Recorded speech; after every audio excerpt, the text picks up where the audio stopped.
Nobody does it, Bennett. Yes, I've gone and said it. Movies and games, some things that are lame. Nobody does it, Bennett. Worst to the worst, right on. Is this the worst thing that I've ever seen? Worst to the worst, oh yeah. It feels so dirty that I'll never be clean. Worst of the worst. Hello, and welcome to Nobody Does It Bennett. Worst of the worst. I'm your host, the Greg Bennett Experience, and tonight I'm joined by Jemma and Tenson as we go through the movie Harry Potter and the Order of the Phoenix. Tenson, welcome back. You ready to begin another year at Hogwarts? Always. I feel like it's been a couple of months, so it's good to be back. It's almost been a year. Well, it's about 8 months since we last there, so... Yes. Oh, since the last Harry Potter. Yeah, definitely. I was thinking more of the last one I did with you, which I can't actually remember. Titanic, yes, of course. It was. It's been 83 years or 84 years. It feels like 83 years. We've had Christmas in between, so... And Jemma, you're ready to tell me how wrong I am for picking this one to be the worst of the worst. Yes, I am. Very much so. Now, this one is a controversial pick. Which one is your worst? Of the films. Yeah. Should I hold on to that opinion for the For end? later? Or? Okay, yeah, no, that works. This one is a controversial pick. Order of the Phoenix is personally my least favourite Harry Potter film. Not saying it's bad, just my least favourite. I know you have a different film as your least favourite, Jemma, and Tenson, we'll find out what your least favourite Potter film is at the end of this too. So we'll find out. Of course, you guys will be doing the voting this week. I won't be doing the voting, so the fact that I've picked it worse than the worst doesn't really mean much because my ratings won't count. The Harry Potter franchise is one where someone's least favourite film might be someone else's favourite. Unlike most film franchises, this one is tricky. Hence I went with my least favourite and not like the official worst of the worst on Rotten Tomatoes or anything like that. Jemma, what are your opening thoughts of Harry Potter and the Order of the Phoenix? I feel like this is such a pivotal film when you're looking at the franchise as a whole. So this is the first time we're really seeing the disenfranchisement with the establishment, you know, the Ministry of Magic versus Harry and Dumbledore and their School of Thought. I feel like it takes a much darker turn. You see it at the end of the Goblet of Fire, obviously, with the return of Lord Voldemort, but I feel like Order of the Phoenix is the first time you truly come up against evil, in a sense, with one character in particular. I'm sure you all know who I'm talking about. Yeah, and so for that reason, I think it's a really interesting sort of midpoint for the series, and it's one that I think by the time it came out in the movie theaters was around about the time that I was ready to start, you know, conceptualizing and growing up along with the movies. So that's why for me it isn't the worst of the worst, but we'll disagree later. Tenson, do you have any moments from this film you really like or dislike? I don't hate this movie. I definitely enjoy it. I think, as you said, it is quite a pivotal film in the franchise. I think it's one of the first films where we see Voldemort as being part of Harry as well, and nothing seems to go his way. Like, throughout the entire movie, he seems to have the worst luck. Definitely not one of my favourites of the series, but it's a good film. And also probably one of the most hated Harry Potter characters is in this one, so I think we all know who that is. So no moments stick out? Probably the battle between Dumbledore and Voldemort. I think that's pretty epic at the end. It is pretty damn cool. Order of the Phoenix is a middle chapter movie for me that, for the first time in the series, makes me not enjoy my time at Hogwarts. It is a very dark and depressing chapter, and although I know it is necessary to progress the story, it just makes it more of a slog to get through. We will start tonight by going through the box office and Rotten Tomatoes scores before running through the movie itself, giving our thoughts and opinions along the way, as well as acting out certain scenes with our own unique voices. We will then, of course, close out the show with their ratings for Harry Potter and the Order of the Phoenix. Will it be the worst of the worst? I don't think it'll beat Mortal Kombat Annihilation. Nothing really can. This, spoiler alert, but that movie was awful. Or Alien Resurrection. Yeah. True. If you like what you hear or have any suggestions or thoughts for us, who knows, it might be about the Order of the Phoenix. Well, you can contact us by going to the Nobody Does It Bennett Facebook page, or by hitting us up on the Twitter at nobody.di.bennett. You can also email us at nobodydoesitbennett@outlook.com or by going to our website, nobodydoesitbennett.buzzsprout.com. Nobody Does It Bennett is available on Spotify, Google Podcasts, iHeartRadio, and other podcast outlets. Nobody Does It Bennett is now available on YouTube, so don't forget to like and subscribe. Right, shall we get to the box office and Rotten Tomatoes scores for Harry Potter? I have not adjusted these for inflation, nor have I included the Fantastic Beasts movies. So all box office and budgets are approx as well. I'll say the actual amount, but they're all approx because, they generalize what the actual information is. Right, so let's start with the first Harry Potter. Harry Potter and the Philosopher's Stone, or the Sorcerer's Stone, from 2001. The budget was $125 million US dollars. The box office was $974.8 million. Almost $1 billion in 2001. Wow. It's probably another movie that did almost $1 billion in 2001 as well. A little one called Lord of the Rings. I think it came out like 2 weeks before Fellowship. So back to back almost. So for Rotten Tomatoes scores, what do you guys think the critics gave Harry Potter and the Philosopher's Stone? I feel like the critics are a bit a lot, so maybe like a 79. Tenson? I would say probably about 75. The critics gave Harry Potter and the Philosopher's Stone an 81%. So pretty close. You were close. Very close. Closer than me. Not by much. What do you think the audience gave it? I'd probably go higher, I reckon. Probably like 87. I'm going 94. You guys think a lot of the audience. It was a higher rating. They gave it 82%. Beat 1% that. higher. Give me their names. Harry Potter and the Chamber of Secrets came out in 2002. Had a budget of $100 million US dollars, so less than the Philosopher's Stone, and had a box office of $879.8 million, so pretty close as well. What do you think the Rotten Tomatoes scores were for critics in Harry Potter and the Chamber of Secrets? I'm probably going to go a wee bit weaker for this one. I'll say about 71. I was thinking very similar, about 73. 73? Yeah. The critics gave Harry Potter and the Chamber of Secrets an 82% rating. Really? It did, 82%. The audience. Surprised. What do you think the audience gave it? Oh gosh, 88, maybe. I'm going to go 78. Audience gave it an 80% rating. Oh, So actually, so far, the last two, the critics and the audience have been pretty close.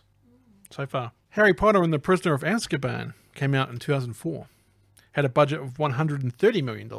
So the highest budget so far. And had the box office of only $797.7. So up to the third movie, this was the least profitable Harry Potter film. The Rotten Tomatoes scores. What do you think critics gave Harry Potter and the Prisoner of Azkaban?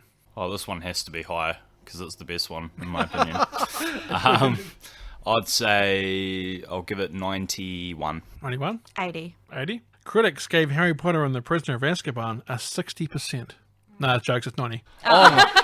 Here's me going, yes, yes. I was like, what? I was waiting for Tenzon's face. What? So we got a 90% from critics. So you were 1% off. I thought it would be pretty high. Yeah. What do you think the audience gave Harry Potter and the Prisoner of Azkaban? Well, I know this is a lot of people's favourite one of the movies, so I'd probably give it about the same, like 92-ish. It is a fan favourite, but I'm going to go lower and go 84 because I feel like there's going to be a lot of people that were aggrieved about them changing the layout of Hogwarts. Okay. And a few other stylistic changes, like no more robes. I was actually one of them. When I first saw the Prisoner of Azkaban, I was like, they've changed everything. Now it looks like Scotland. Hagrid's hut. Yeah, and That just that changed. they're all not wearing robes anymore. Yeah. Like everything, I felt like a different school. So I was actually one of those people who were aggrieved. You're right. There was a few of us. The audience, though, gave it an 86% rating.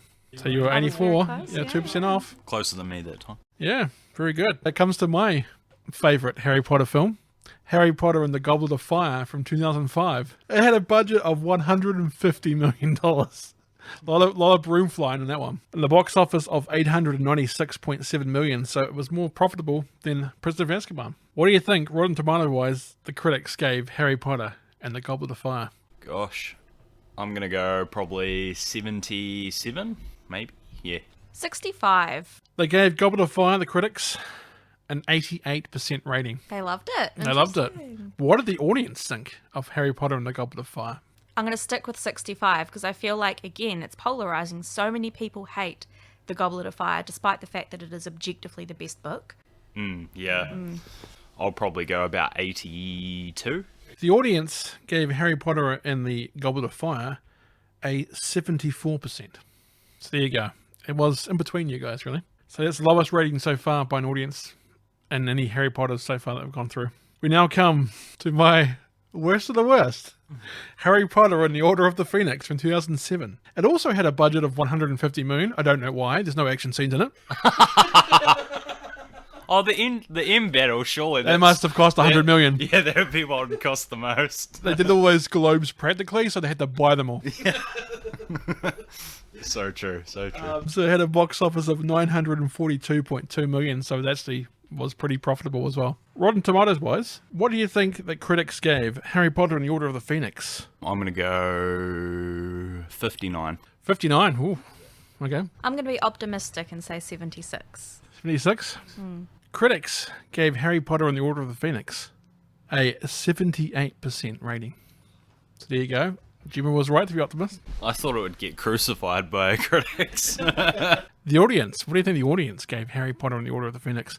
Got to remember, I didn't review this, so. Yeah. I'm going to go with 72. I'm going to go 68. The audience gave Harry Potter and the Order of the Phoenix an 81%.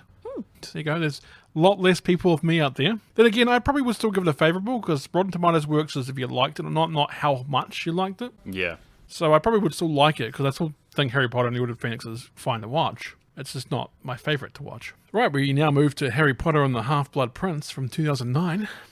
It had a budget of $250 million. So Wow. we've gone up like $100 million since Order of the Phoenix. And a box office of $934.5 million. So roughly around about as much as Order of the Phoenix, but cost $100 million more to make. Rotten Tomatoes wise, what do you think critics gave Harry Potter and the Half-Blood Prince? I'll say about 68. 68? Yeah. 79. 79? The critics gave Harry Potter and the Half-Blood Prince an 84%. Yep, I could believe it. I'm getting way off the more further along we go. What do you think the audience gave Harry Potter and the Half-Blood Prince? I'll say about 78. 93. The audience gave Harry Potter and the Half-Blood Prince a 78% rating. 78! Oh, what a guess. Right on. Yeah, boy. Wow, nice. That's the first time I've ever guessed one exact. We now move to Harry Potter and the Deathly Hallows Part 1 from 2010. It also had a budget of $250 million. It made in the box office $976.5 million. What do you think the critics gave Rotten Tomatoes wise, gave Harry Potter and the Deathly Hallows Part 1? I think this one got crucified, so I'm going to be like 61. Critics, 70. The critics gave Harry Potter and the Deathly Hallows Part 1 a 77%. So I think it was the lowest from critics, I believe. Yeah, 77%. What do you think the audience gave Harry Potter and Deathly Hallows Part 1? 40. 40? Jeez. That's a low It's score. probably not that low, but it's just how I feel about it. Yep. I'm going to say about 59. Audiences gave Harry Potter and Deathly Hallows an 85% rating. Again, give me their names. What's wrong with them? And last but not least, we come to Harry Potter and the Deathly Hallows Part 2 from 2011. It also had a budget of $250 million, which I'm guessing went right into the battle scenes because there's a lot of battle scenes in there, and had a box office of $1.3 billion. What do you think the critics gave Harry Potter and the Deathly Hallows Part 2? I'm going to say 87. I was thinking pretty high as well. Maybe more 84. Well, this might blow you guys' socks off. Harry Potter and the Deathly Hallows Part 2 got a critics score of 96%. Rightfully I didn't earned. think it was going to be that high, but sure. I think also because it paid off everything and it didn't crash the landing. No. So that's a lot of, when it comes to especially like Part 2's end of franchises, if you can just have the landing perfectly, the ratings are going to be way higher. It is a good conclusion to the series. It does, yeah. It doesn't have like 10 different endings like Lord of the Rings. True. I always forget about the Lord of the Yeah. Rings. Wait, when we say the endings, are we talking about the 19 years later thing? Oh, that's fine. And like Lord of the Rings, there's like 4 or 5 different times where you think it's ending. No, but Harry Potter, people like, is that why it's rated so well? Is this what we're talking about? Because the 19 years later thing, I remember when that book came out, everyone was so pissed off about the whole thing. It felt gross and weird and added on like this epilogue and not at all believable. Ron and Hermione, what? No. I didn't mind it. They're still alive and have kids and going on to Hogwarts. What do you think the audience gave Harry Potter and the Deathly Hallows Part 2? I reckon this one will be high, about 96. I'm going to go 91 because I feel like people like me would have voted no for the sheer emotional torment. The audiences gave Harry Potter and the Deathly Hallows Part 2 an 89%. So there you go. It did it right. Fair. Those are all the movies. So even though there's movies that are people's least favourite, nothing scored badly. Everything's good to great. There's nothing that's like under 50% or even close to it. So I got to say something, for movies that have 8 movies in the series and none of them go under 50%, that's pretty damn impressive. That is good, yeah. Right, now let's go into the movie, shall we? Ladies and gentlemen, Harry Potter and the Order of the Phoenix. Is this the worst movie that I've ever seen? Movie starts with the iconic Warner Brothers logo in the sky. A dark version of the Harry Potter theme plays. You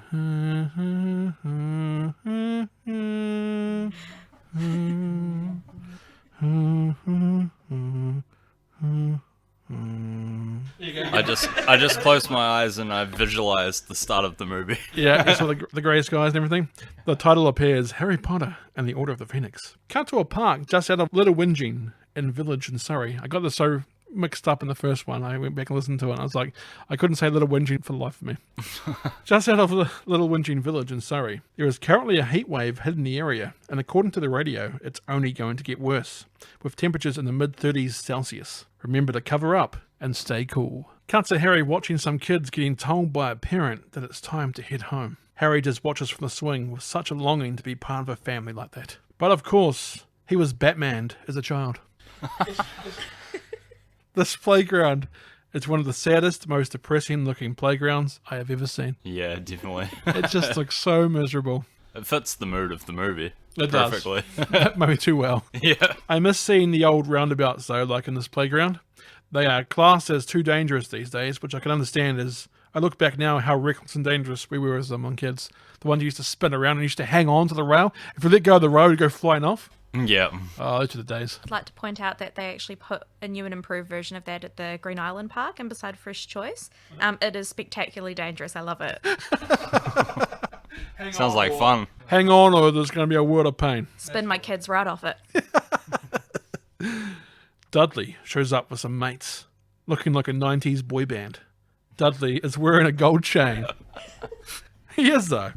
The Dudley Boys instead of the Beastie Boys. Well, I've got Dudley Boys in here because it's a Dudley Boys is actually a wrestling Tag team. One of the teens called Dudley Big D. Not a nickname you'd want today. No. Well, better than Little D. Maybe if you're in the adult entertainment business, you would want one. Little D would be worse, yeah. Dudley after Hogwarts. Harry speaks to Dudley and the boys. Hey, Big D. Beat up another 10-year-old. This one deserved it. The crew all say, yeah, around Big D. 5 against 1. Very brave. Well, you're one to talk. I sound like Draco then. Well, you're one to talk. Moaning in your sleep every night. At least I'm not afraid of my pillow. The gang all laugh. Very funny. Dead parent nightmares. Hilarious stuff. I gotta say, I laughed at this scene as well. It's so funny. Nah, I'm joking. Don't kill Cedric. Who's Cedric? Your boyfriend? There you go, Tenson. There's a few changed lines in here. There you go. Cedric is vengeance. He's the reason criminals have their meetings in broad daylight. Here's the name criminals fear. I don't know how to do that in Harry's voice. Shut up. He's going to kill me, Mum. Where is your mum? Ooh, this boy needs a beating. Where's your mum, Potter? She dead? The gang all laugh. Is she dead? Harry storms off the swing and points a wand under Dudley's throat like a knife. Big D's mates think it's hilarious seeing someone do this. Dudley doesn't laugh though, knowing all too well what magic can do. As Harry tries to restrain himself from using his wand, the area suddenly turns dark and a strong breeze picks up. Harry and Dudley look up into the sky. What are you doing? I'm not doing anything. Dudley's boys run away, leaving only Dudley and Harry in the park. Cut to a Steadicam shot of Dudley and Harry running. Feels like something out of Cloverfield or Signs. The way they're running is like a It Steadicam. does. Harry and Dudley run into some underbridge tunnel. The lights in the tunnel start flickering and freeze over. These are some serious horror vibes here. Serious. Like it. Terrible. First one, there we go. But yeah, like I don't think there's much noise or music to it over. It's just like you can just hear them running and you can just hear nothing. It sounds like wind, I think, in the background when they're just running in the tunnel. Yeah. Harry has seen this before, but is still astonished. They can see their own breath, just like in Titanic podcast we have recently done. A Dementor sneak attacks from the darkness and grabs Harry by the throat. Reminds me of the Frighteners in this part. Like they Oh, do, they look yeah. very much like the Reapers and the Frighteners. Definitely. Yeah. Dudley, run! Dudley runs but slips on some ice. He slides right towards another Dementor. The Dementor starts to suck Harry while the other one sucks on Big D. They are though, they're sucking on Big D.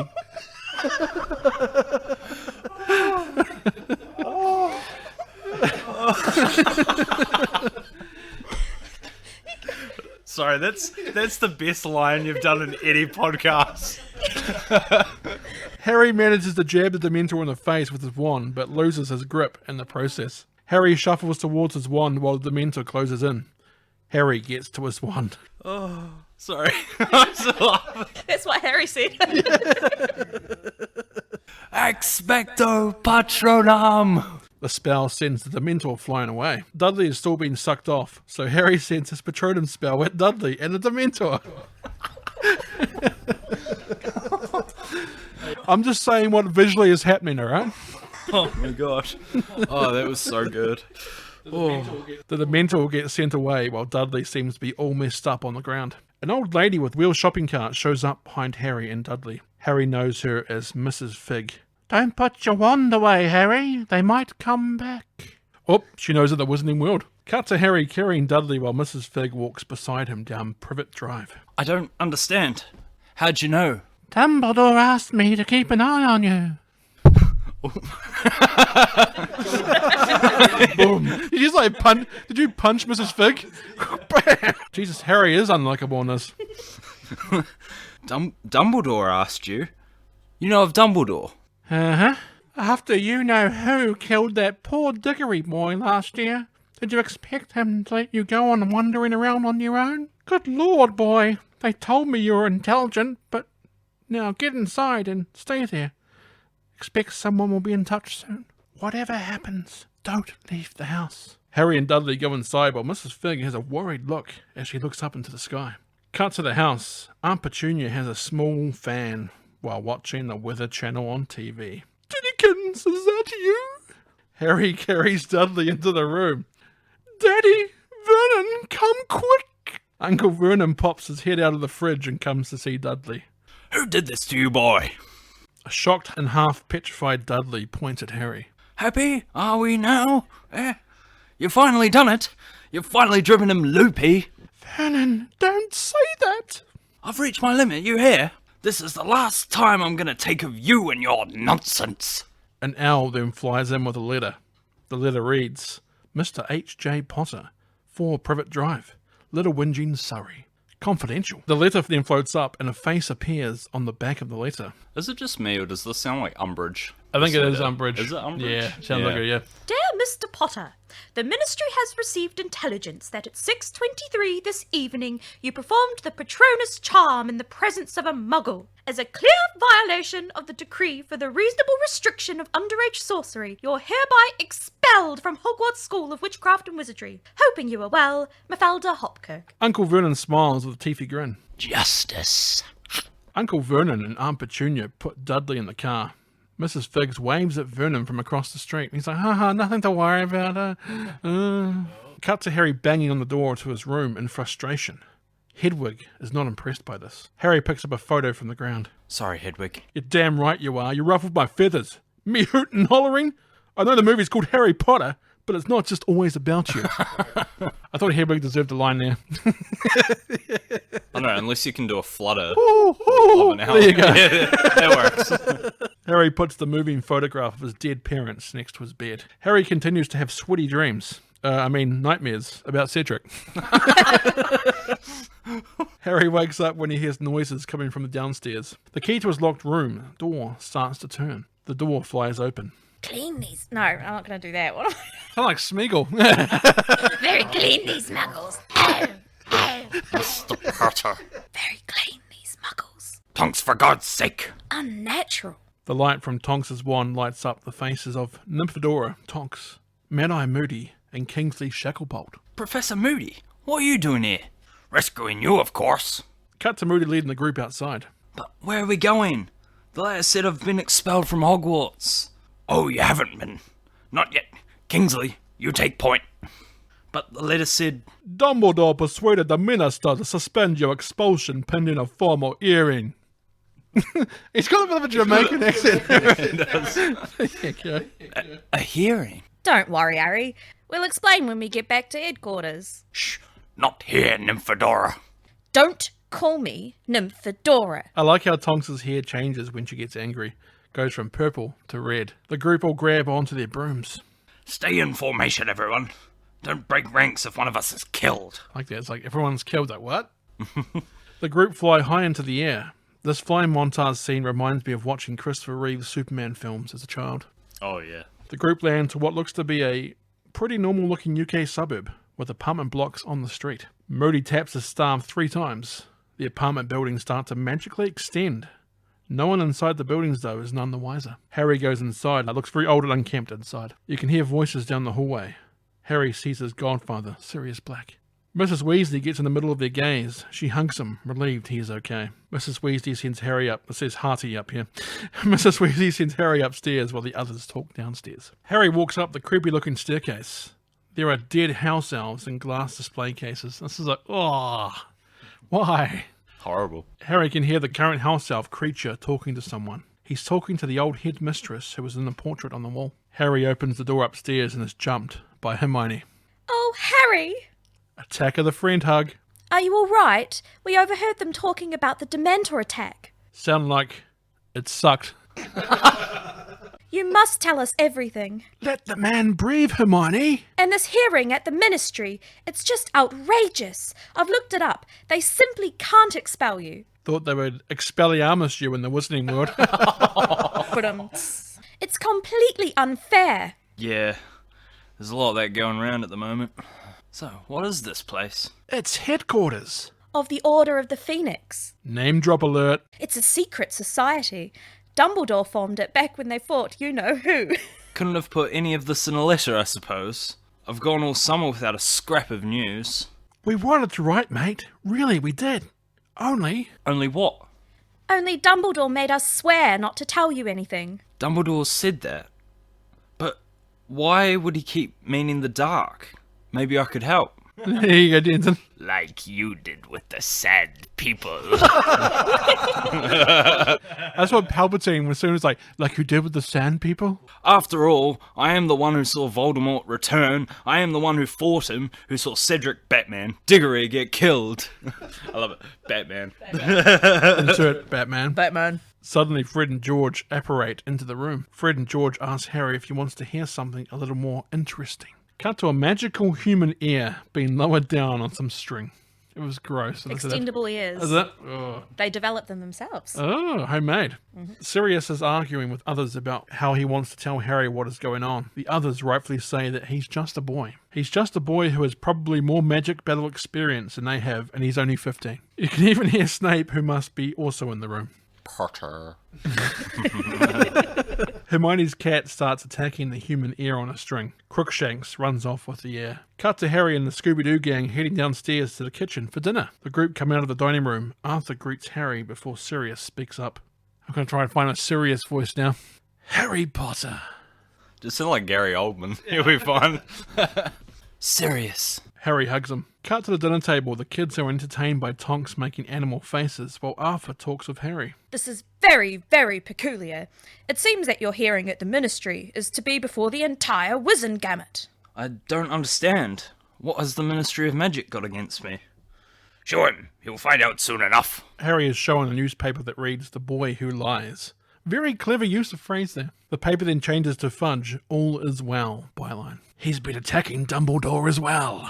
Fudge is using all his powers, including his influence at the Daily Prophet, to smear anyone who claims the Dark Lord has returned. Can't take the Minister of Magic seriously, or should I say seriously, there you go, with a name like Fudge. Why? The Minister thinks Dumbledore's after his job. Woof woof.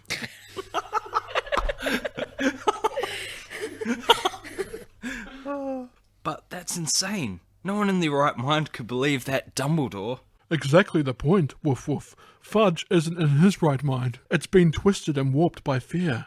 Woof woof. Now fear makes people do terrible things, Harry. Terrible, but great. The last time Voldemort gained power, he almost destroyed everything we hold most dear. How did he do this, Professor Lupin? By directing the movie Morbius, and promising us that Spider-Man was going to be in it, with little clues in the trailers. Now he's returned, woof woof, and I'm afraid the Minister will do almost anything to avoid facing that terrifying truth.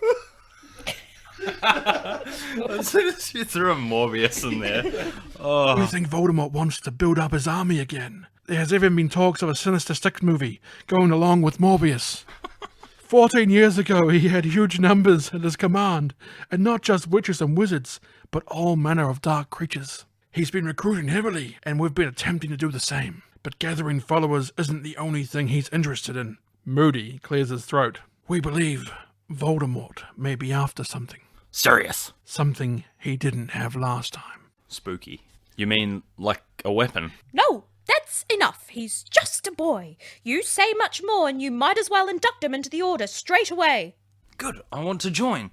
If Voldemort's raising an army, then I want to fight. Sirius sits back in his chair and gestures encouragement towards Harry, wanting to join the Order. Cut to Ron snoring in his bed at night. Harry is having nightmares again. You know, Harry, the dark side of the Force is a pathway to many abilities, some could be considered unnatural. Sorry, Anakin Nightmares vibes here. That's what I get when he's having these nightmares. I keep thinking Anakin Skywalker. Oh, definitely. Cut to Arthur and Harry at the train station. Arthur is fascinated by the trains that run underground.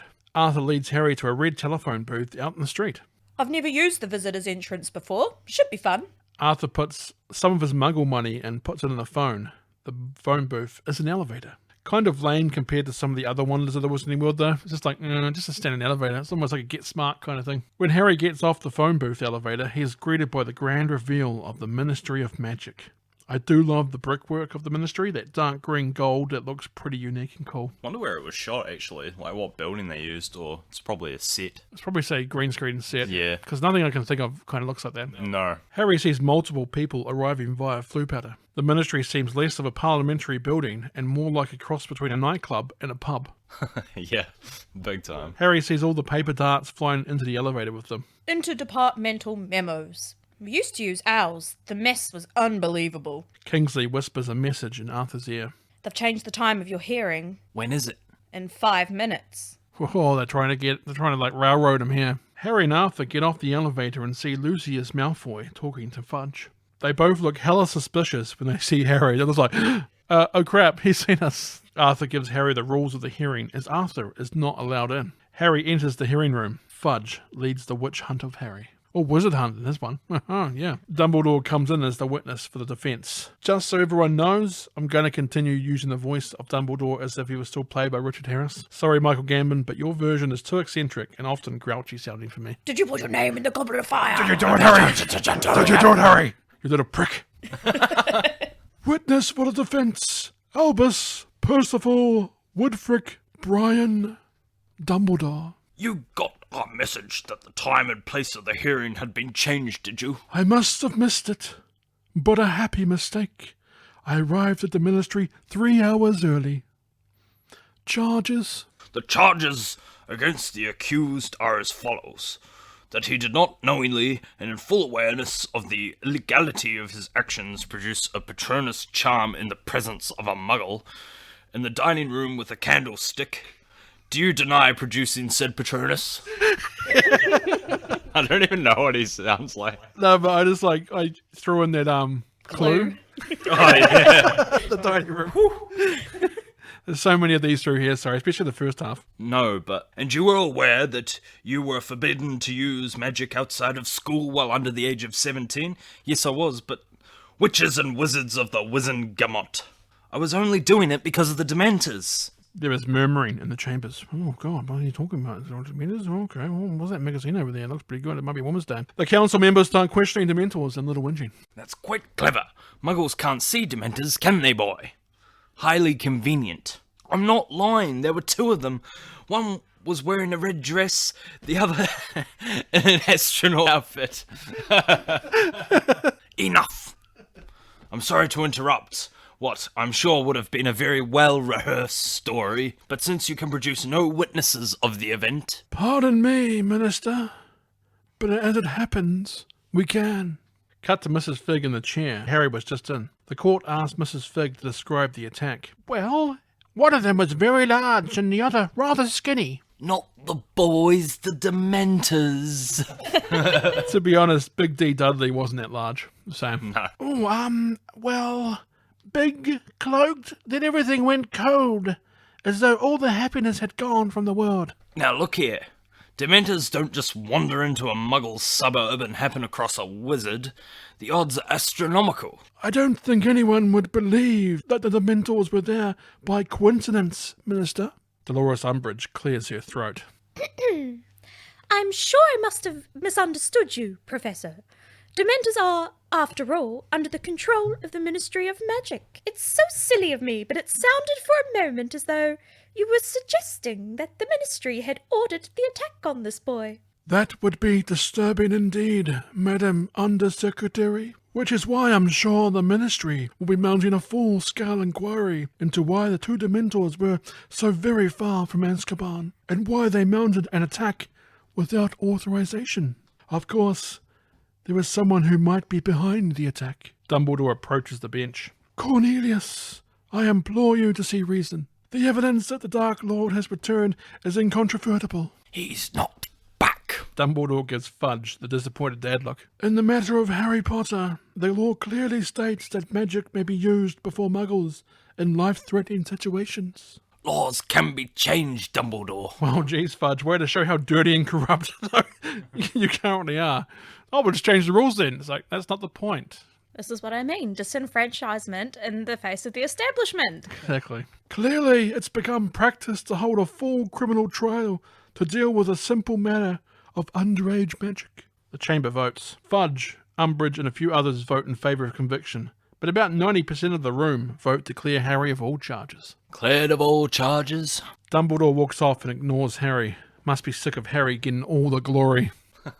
Cut to Mad-Eye Moody and Sirius in dog form, and Harry walking to the train station. Pedford, are you barking mad? You'll blow the whole operation. Oh, and Tonks was there too. Didn't see her at first. Sirius goes behind a door and Michael Jackson morphs back into a human via silhouette shadow. It's very similar to Moonwalker. Harry goes through the same door. Sirius has found a fur coat to wear. Would have been awkward if Sirius was naked for this whole conversation. Yeah. Stop looking at it, Harry. Sirius says how he needed to see Harry off. Harry is worried that Sirius might get caught and thrown back into Azkaban. Sirius gives Harry a photo of the original Order of the Phoenix. His parents are in the photo. Hagrid's there too. The Longbottoms are in it as well. Neville's parents. They suffered a fate worse than death. They were forced to watch the pilots to failed American sitcoms. It's been 14 years and not a day goes by where I don't miss your dad. Do you really think there's going to be a war, Sirius? It feels like it did before. Sirius tells Harry to keep the photo while sowing more seeds to Harry of creating his own army. A grand army of the Republic. A grand army of the Republic. Probably pretty loopy when I did this, the script for this. As Harry is walking past the crowds to get to the train, Harry sees Voldemort in a suit. Is this an illusion created by Harry's mind? Or was he really there? Is that true? Do you think it's an illusion or was he actually messing with him? It could. There's reasons for both, I think. Like, because Voldemort sort of turns up whenever.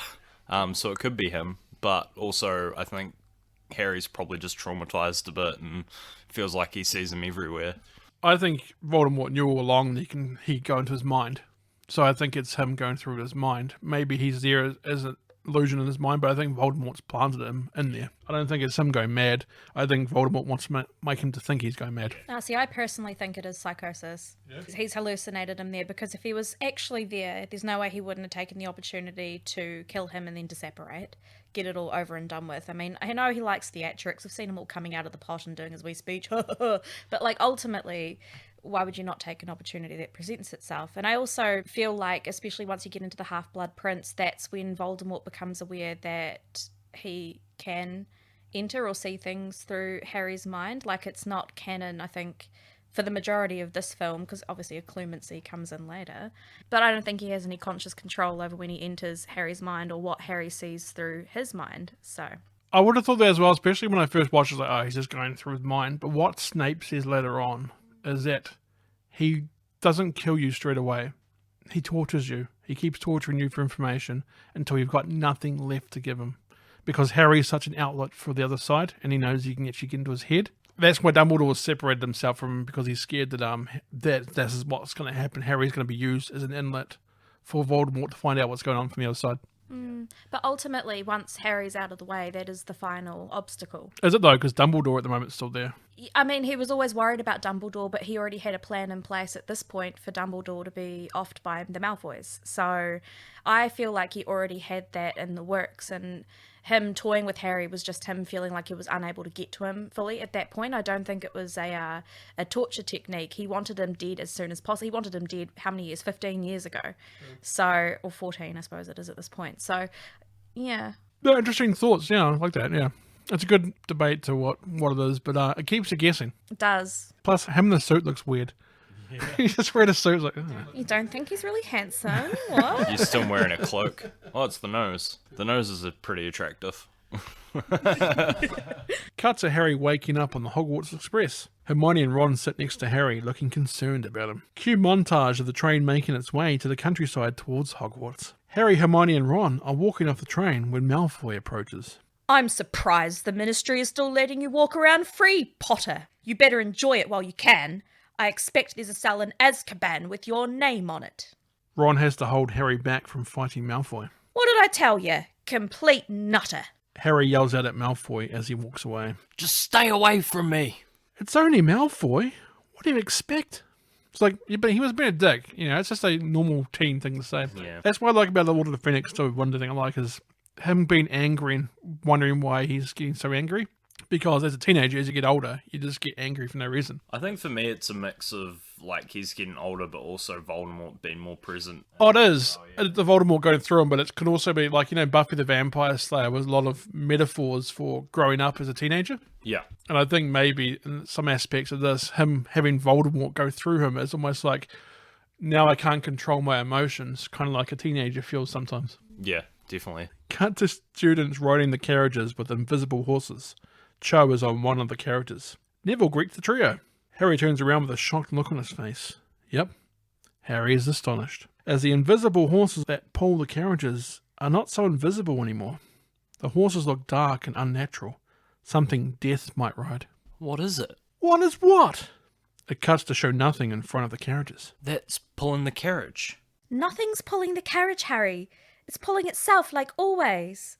Harry walks up and has a closer look. A white-haired student is reading a magazine on the carriage. Is it white-haired or is it blonde? I think she's white, though. I'd say white. Very white.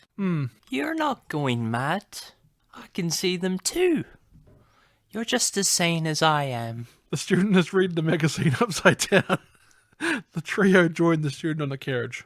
Everyone, this is Loony Love. Hermione looks awkwardly around. Luna Lovegood.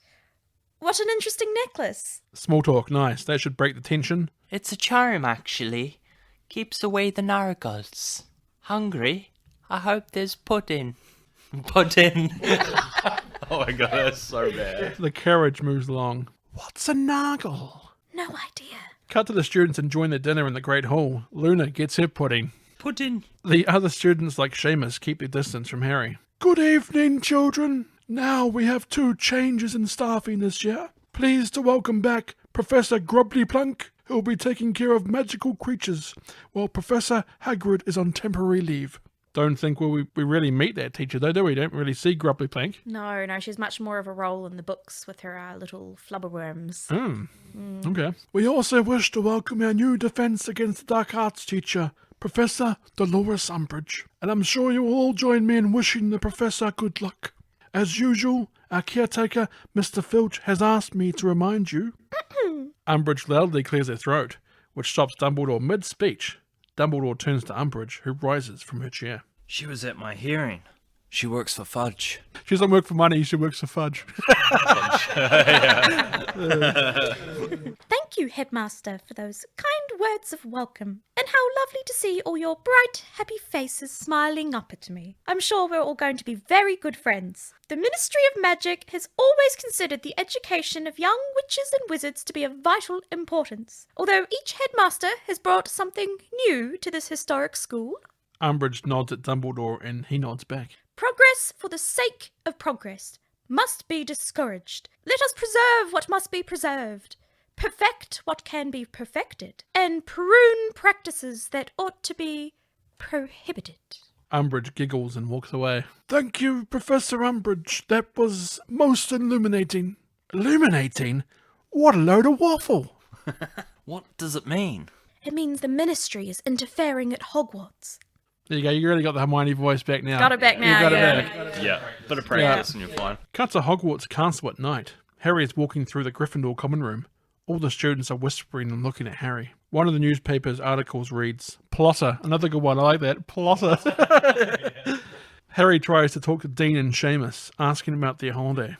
Dean says that his was better than Seamus's, as Seamus's mother didn't want him to return to Hogwarts this year. Seems Seamus and his folks believe everything they read in the papers. Harry says that Seamus has a stupid mother. This starts a full-on argument. Your mother's stupid. Ron comes in asking what is going on. Seamus asks if Ron believes all the rubbish Harry has been saying about you-know-who. Ron stands next to Harry. Yeah, I do. Does anyone else have a problem with Harry? Harry and Ron go upstairs, probably to listen to Slipknot and wear no fear t-shirts. Yeah. Ron and Harry talk upstairs. You alright? I'm fine. Seamus was bang out of order, mate. Well, Ron, Harry did say that Seamus had a stupid mother. It's like, he wasn't that out of order. Let's be fair. I said I'm fine, Ron. Whoa, easy on there, Harry. Alright. Ron looks sad and disappointed in Harry's teen angst. Right. I'll just leave you to your thoughts then. Brackets, sad. That was my sad Ron. Harry sits down and starts having snake-like movements. Sorry. It's more his I'm neck. snakes. I'm a snake. He's on the ground like... I'm a...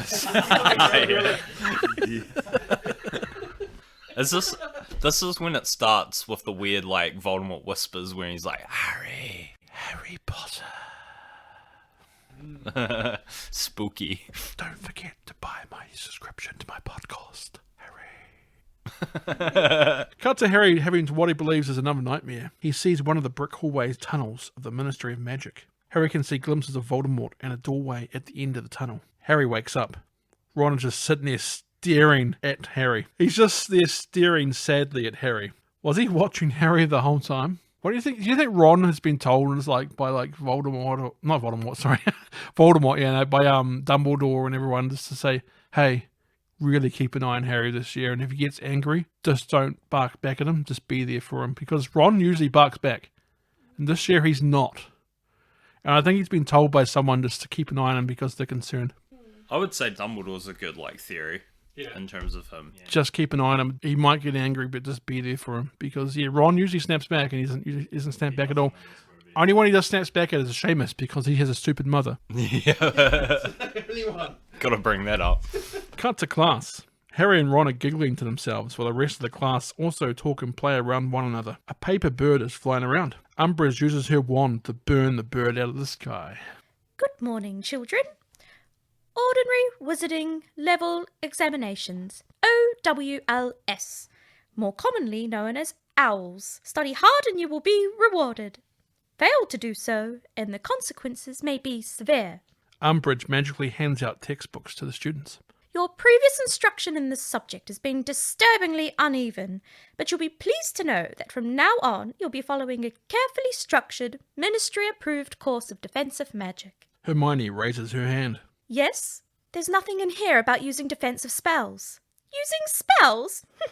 Well, I can't imagine why you'd use spells in my classroom. That giggle was traumatizing.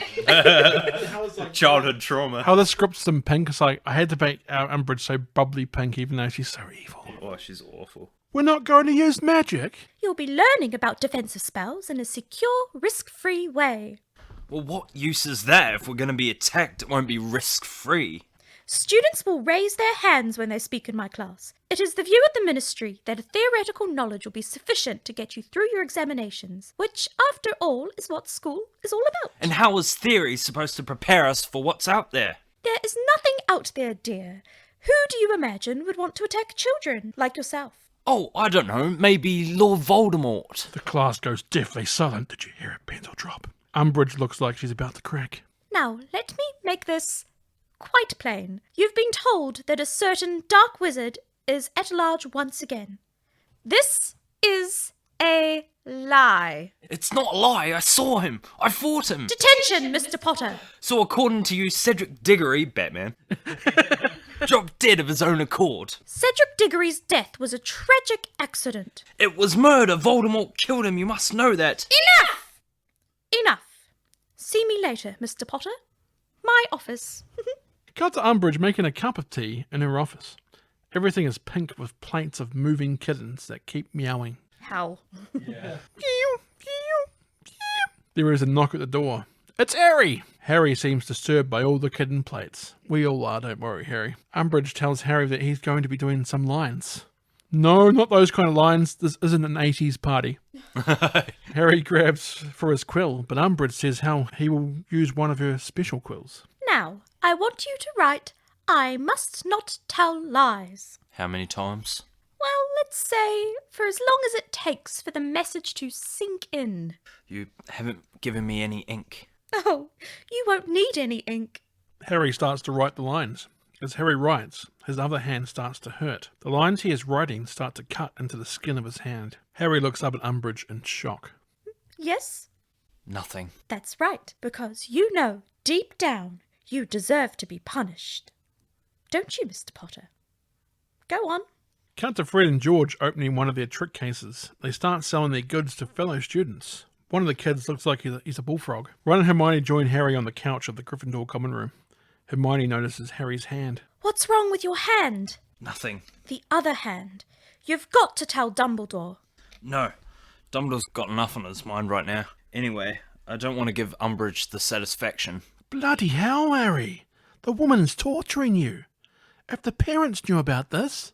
Yeah, well, I haven't got any parents, have I, Ron? Harry is quite the dick in this film.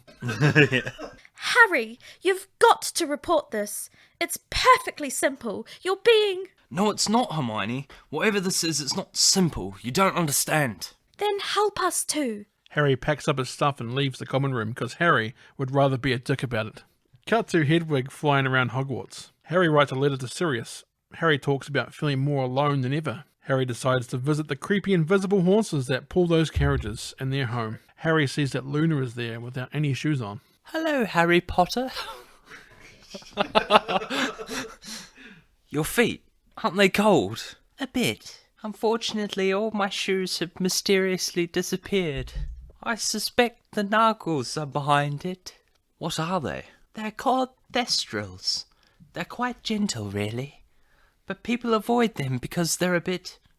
Different? But why can't the others see them? They can only be seen by people who have seen death. So you've known someone who's died then? My mum.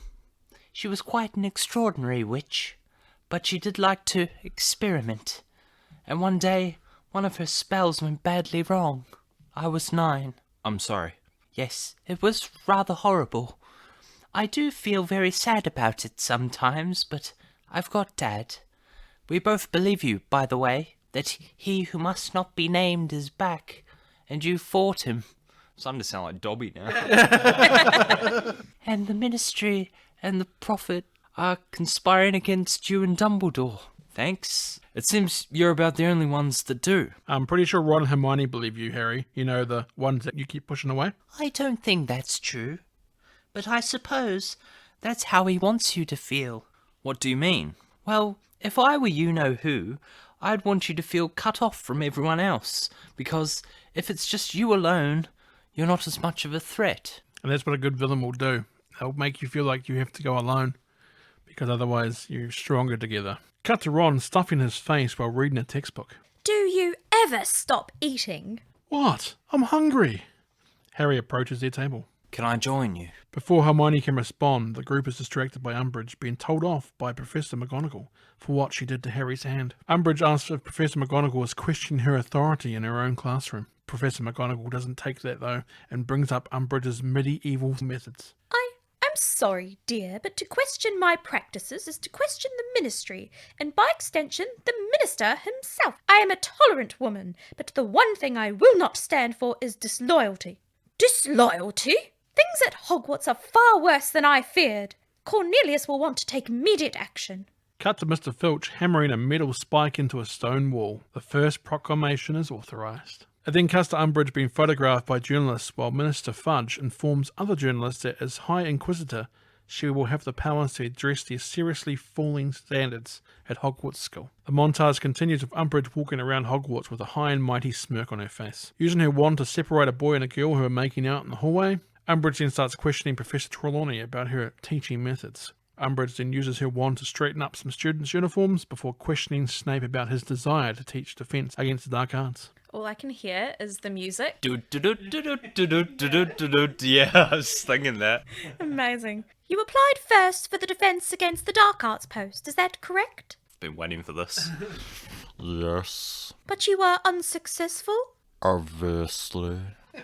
Ron snickers as it's revealed that Umbridge is doing his interrogation during the middle of a class. Snape smacks Ron in the back of the head with a small book, or maybe a parchment paper. Umbridge then ruins Fred and George's fun by taking away whatever they were playing with. Seemed like a small spark ball that was floating around. It then cuts to Filch climbing a ladder as the wall is quickly filling up with more and more proclamations. Umbridge then asks Professor Trelawney to predict something for her. Trelawney, sensing she must do something, tells Umbridge that she does indeed see something. Trelawney says how Umbridge is in grave danger. Surprised, Umbridge doesn't take that as a threat, but instead Umbridge just marks it down in her book and walks away. Cut to the students watching Umbridge having Trelawney escorted off Hogwarts. Filch dumps her cases at her outside in the courtyard. This part makes me hate Umbridge even more, which is surprising as I didn't think it could be possible. Trelawney looks distraught and panicked as she now has no job and no home. 16 years I've lived and taught here. Hogwarts is my home. You can't do this. Actually, I can. Professor McGonagall comes out to stand up for Professor Trelawney. Something you'd like to say, dear? Oh, there are several things I would like to say. It's in this moment that Professor McGonagall uses her magic karate against Umbridge. If only. The doors then open up from behind Umbridge. It's Dumbledore. Professor McGonagall, might I ask you to escort Sybil back inside? Trelawney thanks Dumbledore while McGonagall helps her back inside. Dumbledore, may I remind you that, under the terms of the Educational Decree number 23 as enacted by the Minister, You have the right to dismiss my teachers. You do not, however, have the authority to banish them from the grounds. That power remains with the headmaster. for now. Oof. Dumbledore tells the students to scram as he makes his way back inside. He's like, go back to class. Harry yells at Dumbledore, but Dumbledore just ignores him. He's still angry about putting that thing in the goblet, isn't he? Cut to the group in the Gryffindor common room. Hermione talks to Ron about how Umbridge is taking over the whole school. There is a message from Minister Fudge saying that the missing people are not due to the work of Voldemort, but by Sirius Black instead. Sirius then appears to Harry in the fireplace. What are you doing here? Answering your letter. You said you are worried about Umbridge. What's she doing? Train you to kill half-breeds? Serious, she's not letting us use magic at all. Well, I'm not surprised. The latest intelligence is that Fudge doesn't want you trained in combat. Combat? What does he think? We're forming some sort of wizard army? Well, that's exactly what he thinks. That Dumbledore is assembling his own forces to take the Ministry. He's becoming more paranoid by the minute. The others wouldn't want me telling you this, Harry, but things aren't going all that well with the Order. Fudge is blocking the truth at every turn, and these disappearances, just how it started before. Voldemort is on the move. Well, what can we do? You must take the ring and journey to Bree. I will meet you there at the tavern called the Prancing Pony. Needed a Lord of the Rings reference. Some people go, but that wasn't in the movie, I remember. Someone's coming, Harry. I'm sorry I can't be more help, But now, at least, it looks like you're on your own. The fire goes out. The group look out the nearby stormy window. He really is out there, isn't he? Yes. Harry's been saying this like the whole movie. We've got to be able to defend ourselves. And if Umbridge refuses to teach us how, we need someone who will.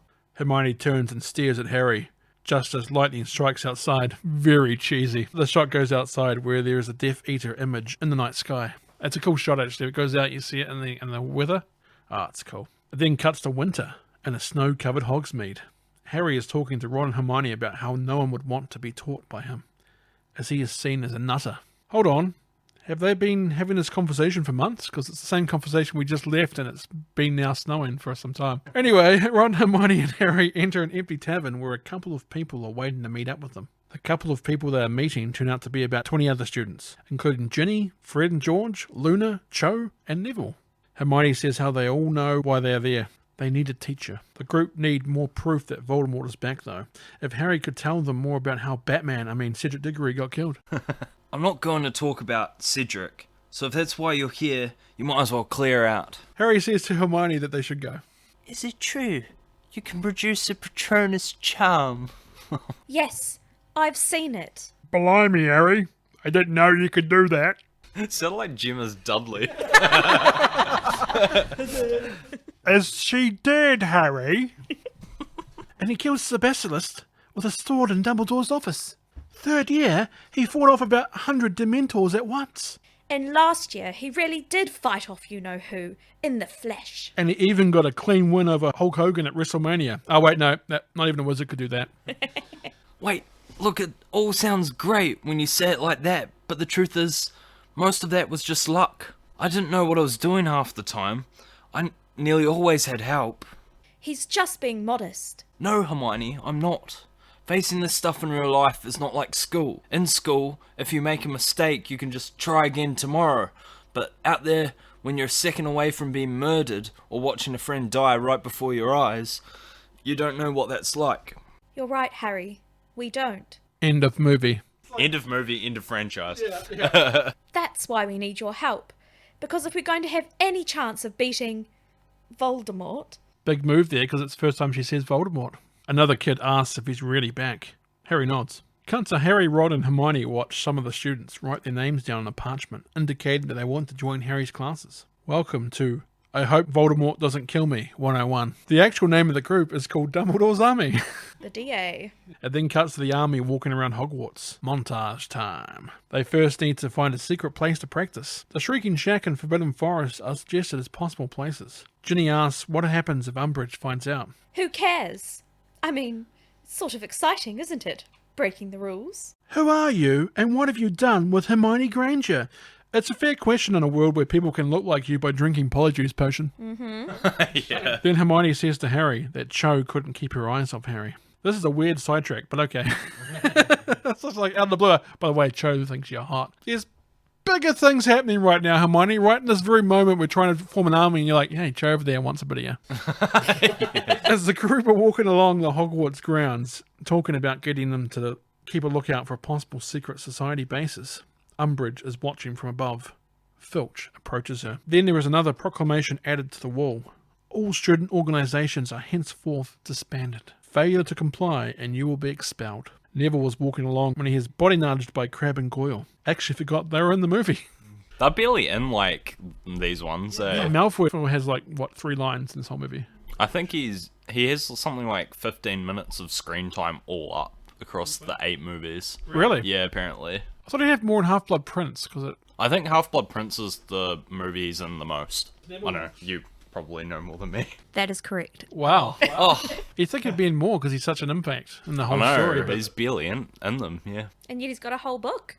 Yeah, I know. It's very good. Lots of great photos. I bought it for my sister for Christmas, Oh, good taste. as well as a golden ticket for the Quidditch World Cup. Oh, that's so cool. So she got that as well. As Neville walks past a plain empty wall, it starts to change. A door appears right before his eyes. Cut to Hermione talking to Neville. You've done it, Neville. You found the Room of Requirement. The Room of Requirement only appears when a person has real need of it, and is always equipped for the Seeker's needs. So, say you really need to use the toilet? Charming, Ronald. But yes, that is the general idea. It's brilliant. It's like Hogwarts wants us to fight back. The group start their lessons with wand skills. Neville is first up. It doesn't go well. Harry lets Neville know that he's just flourishing his wand too much. A montage then begins with a cross between Umbridge's lessons and Harry's lessons. Filch is following some of the students like a cartoon bad guy, hoping to catch them in the act. It's so true. Yeah. Filch starts camping out by one of the entrances to the room of requirement, hoping it will reappear. He's like eating as well. Yeah, just like camped out there. Ron gets knocked on his ass by Hermione after Ron said he would go easy on her. Students leave out another door while Filch is asleep at his post at the other entrance point. Another proclamation is put up. All students will submit to questioning about suspected illicit activities. Umbridge questions students while Harry continues his secret classes. You can feel the sexual tension between Harry and Cho. I don't know, is this a controversial opinion, but I feel like Harry had more chemistry with Cho than he did with Ginny. 100%. And it's so the opposite in the books. It's a real shame. Bonnie Wright was beautifully cast, like she looked exactly as Ginny would, but there was just... No it chemistry. didn't- Yeah, between the two of them. So wrong. I mean, in the book, though, it feels like it comes out of nowhere. Like, Ginny's there for like 4 or 5 years, doesn't really speak much to her at all. And all of a sudden, like, the fifth or sixth book, all of a They sudden, get together. bang. Yeah. Okay, is it just so he can be in the Weasley family? I'd say that's one of my major problems with the movie is the relationship between Harry and Ginny. It just feels weird. You know, in Freudian theory that everyone wants to their mum. And so he found the only red-headed girl for Miles with green eyes. Probably. Anyway, Filch comes across some chocolates that are left for him. Fred and George watch him from around the corner. It leads to Filch going to Umbridge with squirting putty sores all over his face. Harry's classes continue while Umbridge tries to get students to sign up to the Inquisitorial Squad for extra credit. This way, of course, she can use them to spy on other students. Harry's classes continue while Malfoy joins the Inquisitorial Squad. Malfoy, Filch, and some others try and rush the door to the room of requirement, as Luna uses it, but it transforms into a broom closet as they fall into it. The students get better and better. Even Neville finally nails the Expelliarmus charm.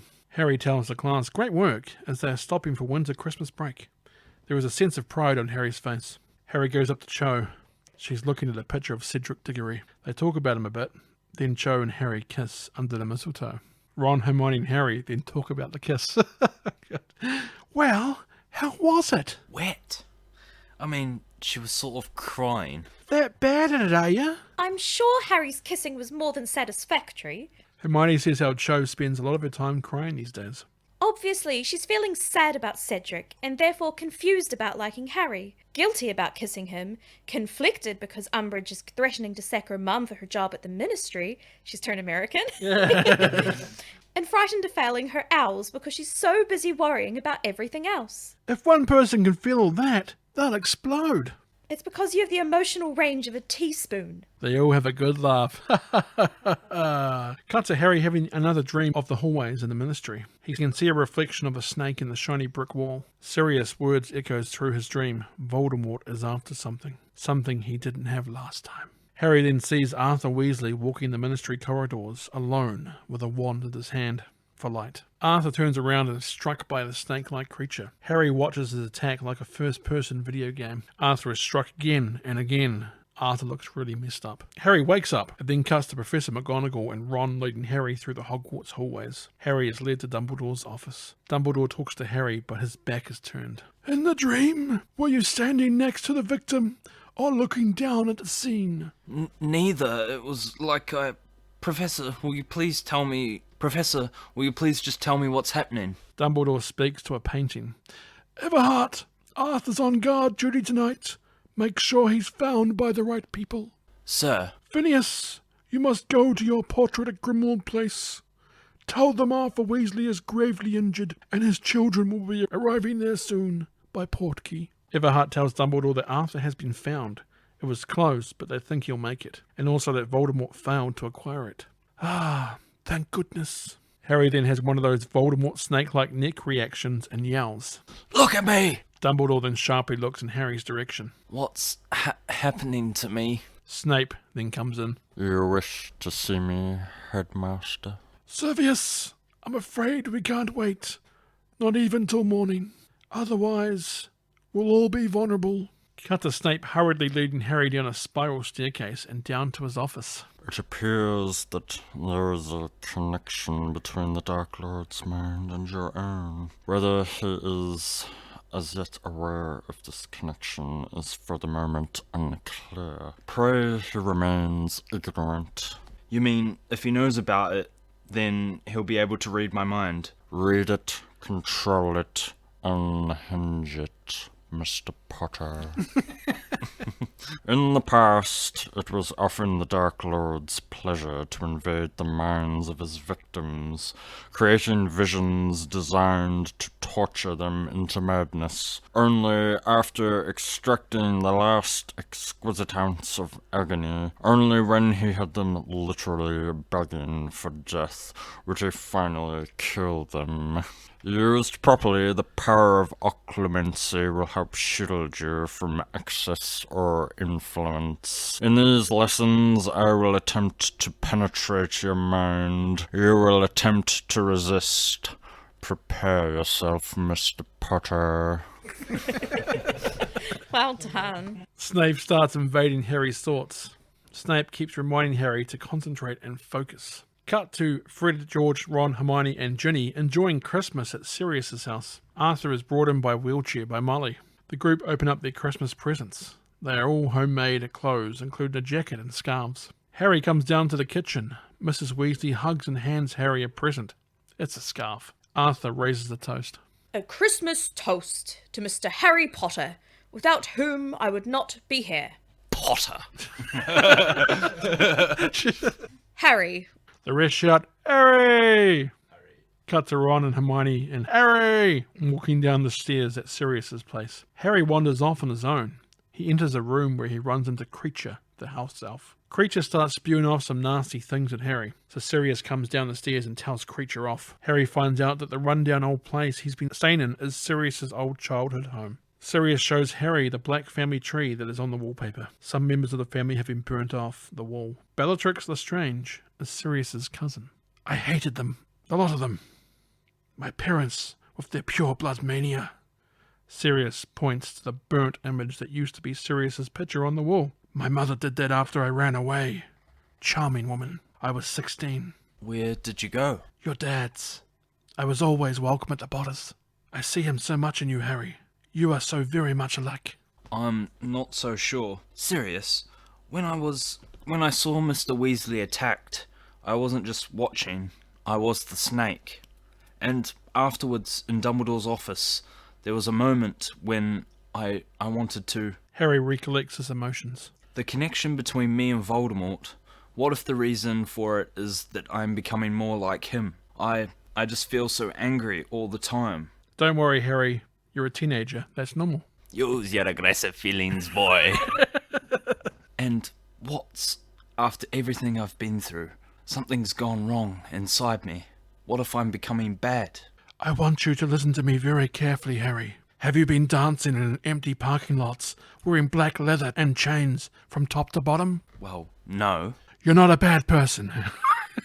You're a very good person who bad things have happened to. Not many people are going to get that reference, the Michael Jackson reference in there. I thought it was Michael Jackson, but I wasn't 100% sure. You're not bad until you're dressed completely in leather and dancing in empty parking lots, alright? You understand? Besides, the world isn't split into good people and Death Eaters. We've all got both light and dark inside of us. What matters is the part we choose to act on. That's who we really are. Hermione pops her head in. Harry, it's time to go. When all this is over, we'll be a proper family, you'll see. So you promise that you won't die in the Ministry of Magic in about an hour's time, then? No, of course that won't happen. $10 bet on it? Agreed. Harry hugs Sirius goodbye. Cut to a sweeping shot of the lake, which flies through the trees to Hogwarts Castle. It ends in a courtyard area where the students are returning. Hermione tells Harry that Hagrid is back. Harry leaves Cho just standing there. Sorry, bros before Chos. Yeah. Harry, Ron and Hermione full-on sprint to Hagrid's hut. They hear Umbridge inside, so they listen and spy through the window to the hut. Umbridge is questioning Hagrid to where he has been. Hagrid says how he's been away for his health. Hagrid has cuts and marks all over his face. Umbridge tells Hagrid that it's probably not worth unpacking his things.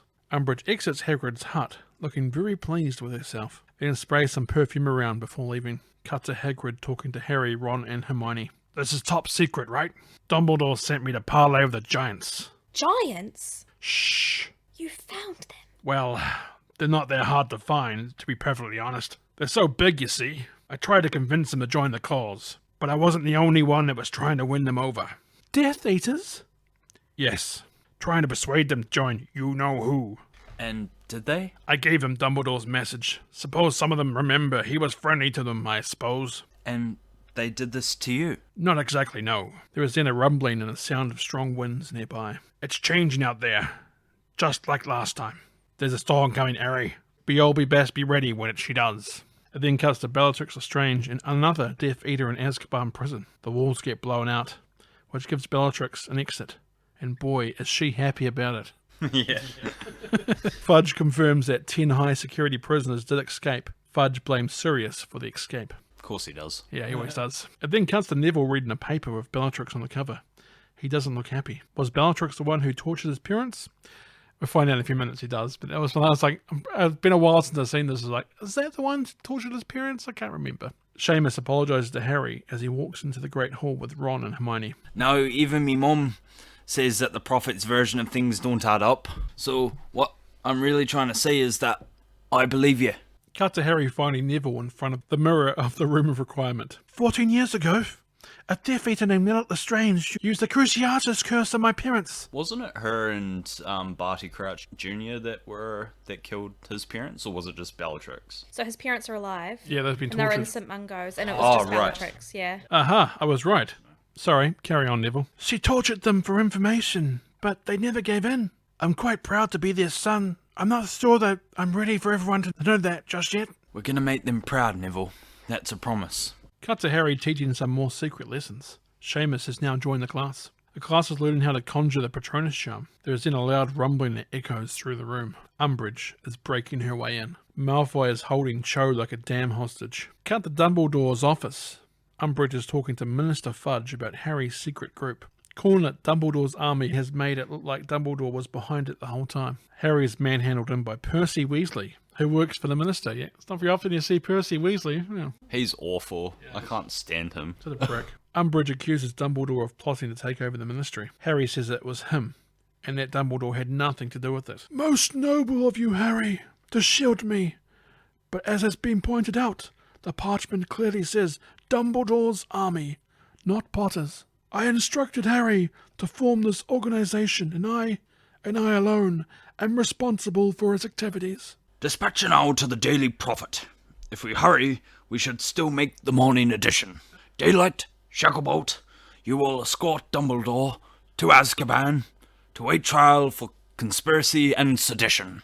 I think it was another name rather than Daylight, but they just changed it because it's weird. So we'll call it Daylight now. I don't know what it was. Dawson. Dawson, is it? Yeah, something like that. Do you want me to redo the line? Nah, it can be Daylight. Okay. In our version, his name's Daylight. Or Dawlish. No, it's Dawlish. Dawlish. Dawlish. There you go. I thought we might hit this little snag. You seem to be labouring under the delusion that I'm going to, what was the phrase? Come quietly. Well, I can tell you this. I have no intention of going to Azkaban. Enough of this. Take him. Then Fawkes the Phoenix flies up to Dumbledore. The two connect, then disappear into flame. Well, you may not like him, Minister, but you can't deny Dumbledore got some style. Cut to Filch going up to the tallest and rickety-looking ladder you will ever see. He adds another proclamation to the wall. It's so high up, though, that no one will ever see it, so what's the point? This one reads, Dolores Jane Umbridge has replaced Albus Dumbledore as head of Hogwarts School of Witchcraft and Wizardry. You can hear Umbridge spurting stuff off through the PA system. Filch removes the portraits off the walls around Hogwarts. So I wonder why she does it. Is it just because they have eyes and ears to Dumbledore? That's weird. Yeah. Cut to Harry and the other members of Dumbledore's army in detention. They are all forced to use the pens that cut into their hand skin, just like Harry used before. Cho is waiting outside the detention room. Everyone ignores her and keeps walking. They blame her for what has happened. Cut to Harry, Hermione and Ron walking on that bridge-like path on the outskirts of the castle. Harry, if it's anyone's fault, it's ours. Yeah, we talked you into it. Yeah, but I agreed. I tried so hard to help, and all it's done is make things worse.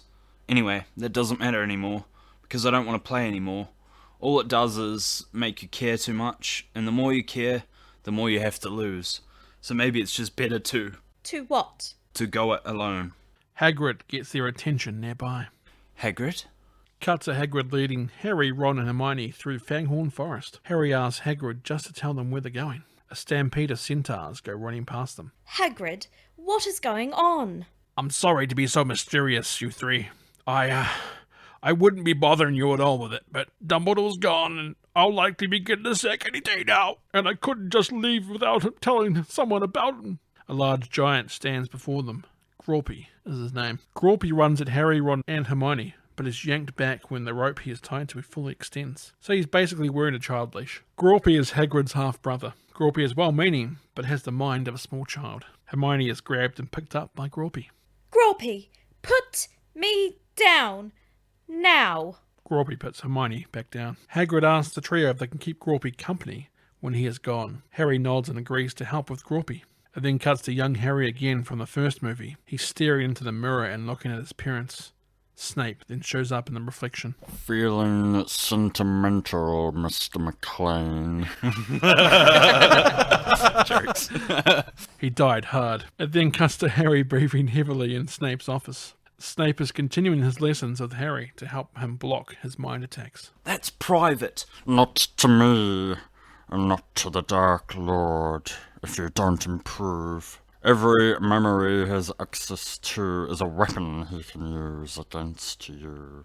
You won't last 2 seconds if he invades your mind. You're just like your father, lazy, arrogant. He was a slacker too. No McFly ever amounted to anything in the history of Hill Valley.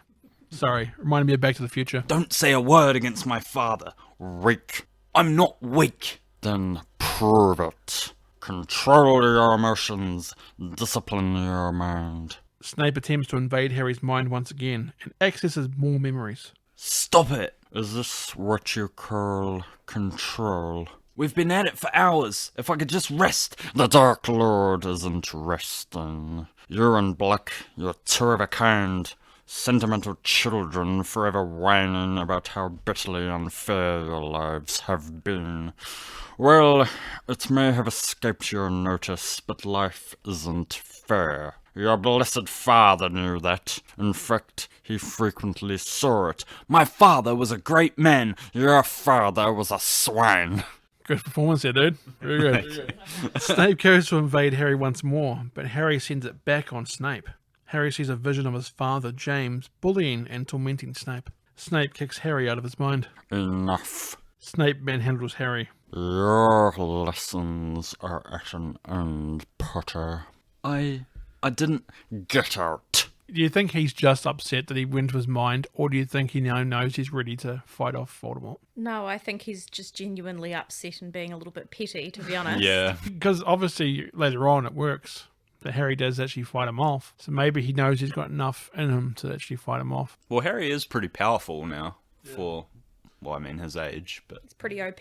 yeah. Some say he's even more powerful than Master Yoda. Yeah, but could he wield a lightsaber? There's too many of them. Harry runs away, sick with what he saw. Harry then sees Fred and George comforting a young student who got the pen cutting treatment. Umbridge is staring at them from down the hall.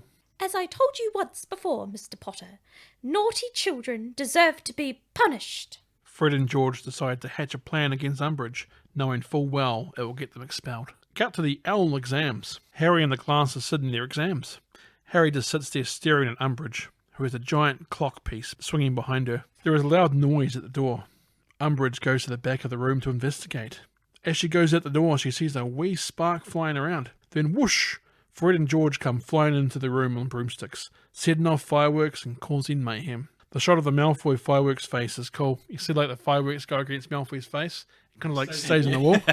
That's cool. It's awesome. There's even a fireworks dragon like Lord of the Rings. Yeah. The fireworks dragon chomps up Umbridge, then explodes, destroying the wall of proclamations. Fred and George go flying past Umbridge, who is now covered in soot like a cartoon being blown up. All the students follow suit and run past Umbridge and go out into the open courtyard. A giant firework W shines in the air. Even Flitwick loves it and gives the old fist pump. Yeah! Harry starts having some hot flashes and falls on his ass.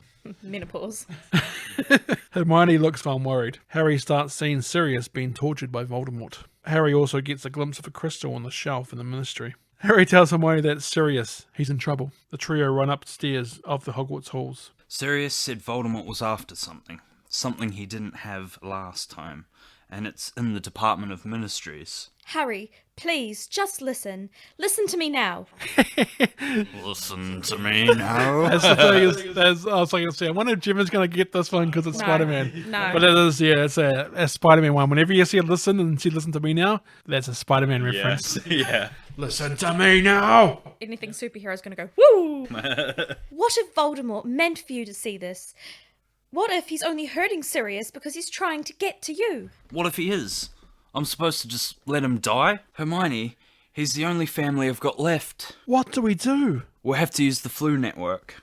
But Umbridge has all the chimneys under surveillance. Not all of them. Cut to Harry, Ron and Hermione breaking into Umbridge's office. Harry says to Ron to alert the Order if he can.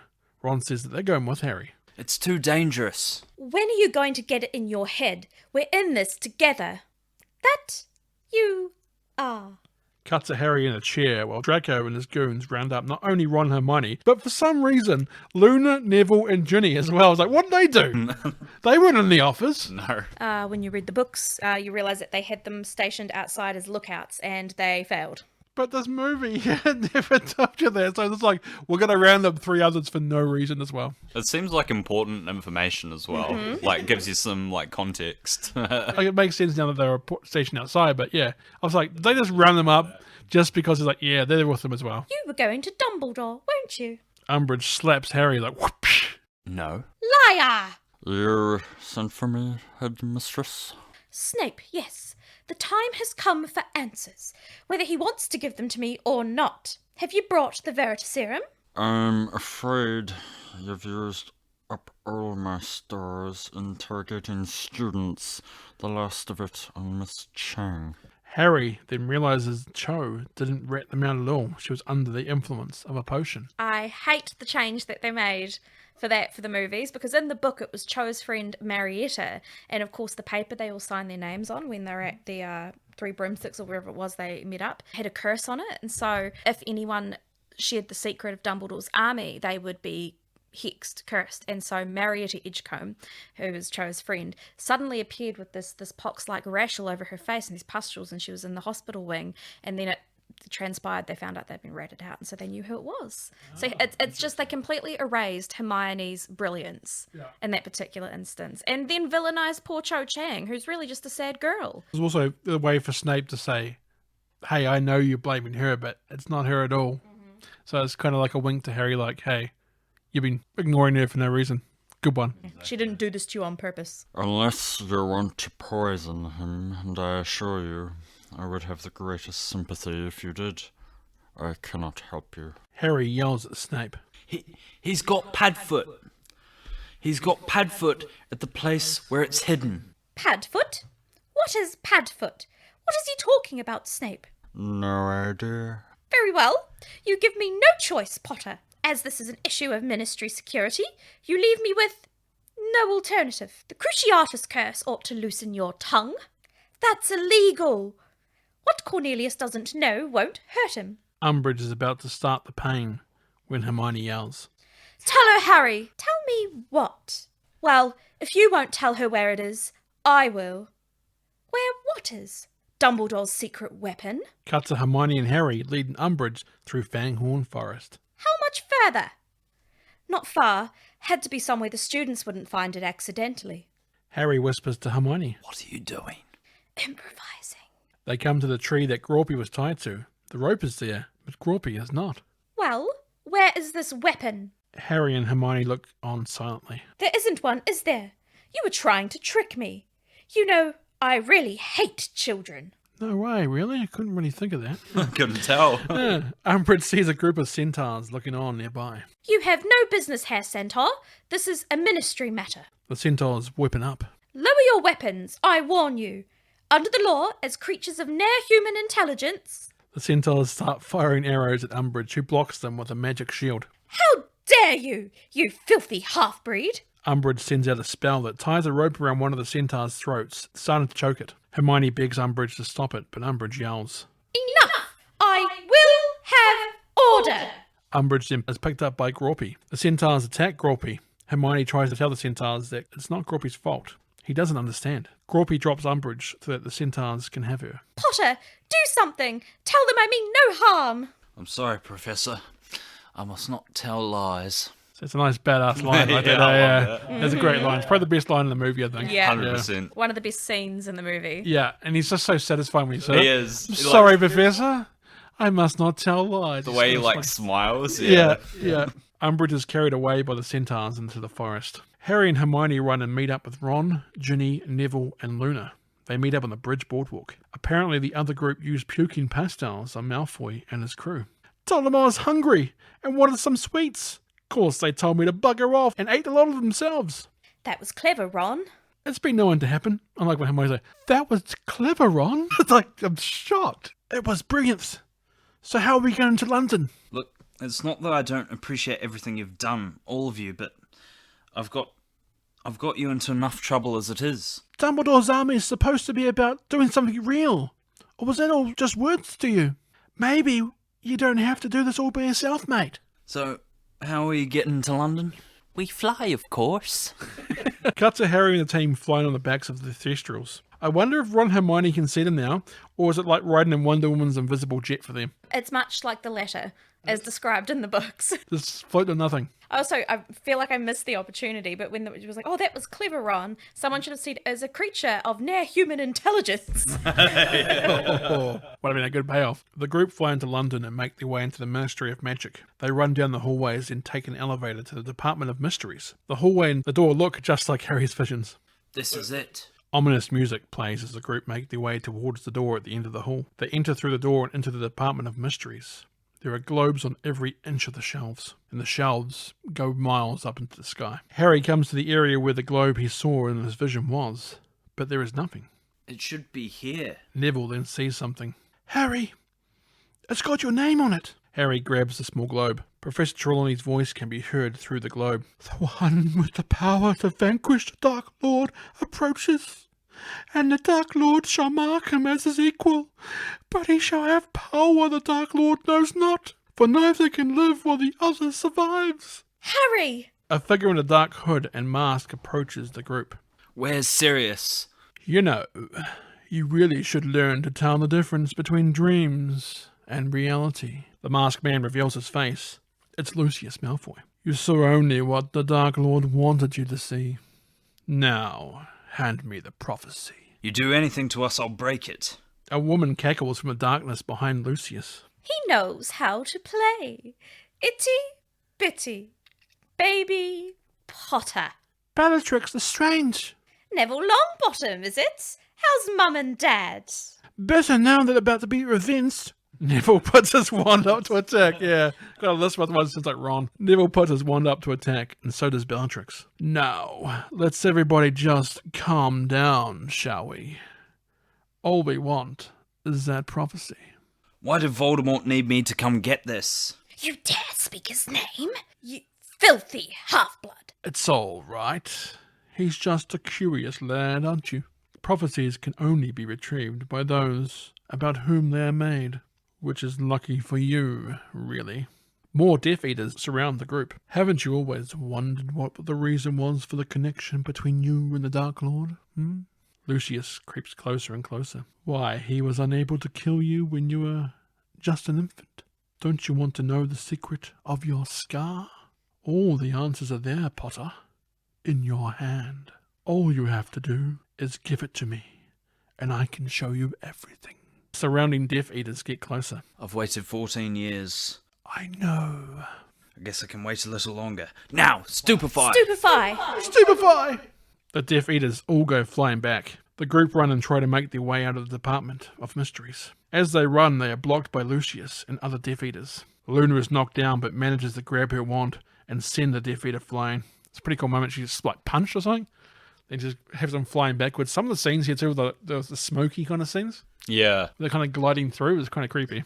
Neville freezes another Death Eater in his place. Hermione starts sending globes flying as they run. Ginny hits a reduction spell, which sends the globes falling from all the way up the top, which is miles up. It's reduction, right? Kind of. That's what it sounded like when I heard her say it. Isn't it like reducto? Reducto is the spell, but it sort of tends to, well, I suppose it kind of reduce something to rubble. kind of feel. Very Indiana Jones kind of da-da-da-da-da-da-da. The group run towards the door as the globes fall behind them. They make it out the door and enter a room that is empty apart from a door archway in the middle of the room. Reminds me of a small Stargate. The voices. Can you tell what they're saying? There aren't any voices, Harry.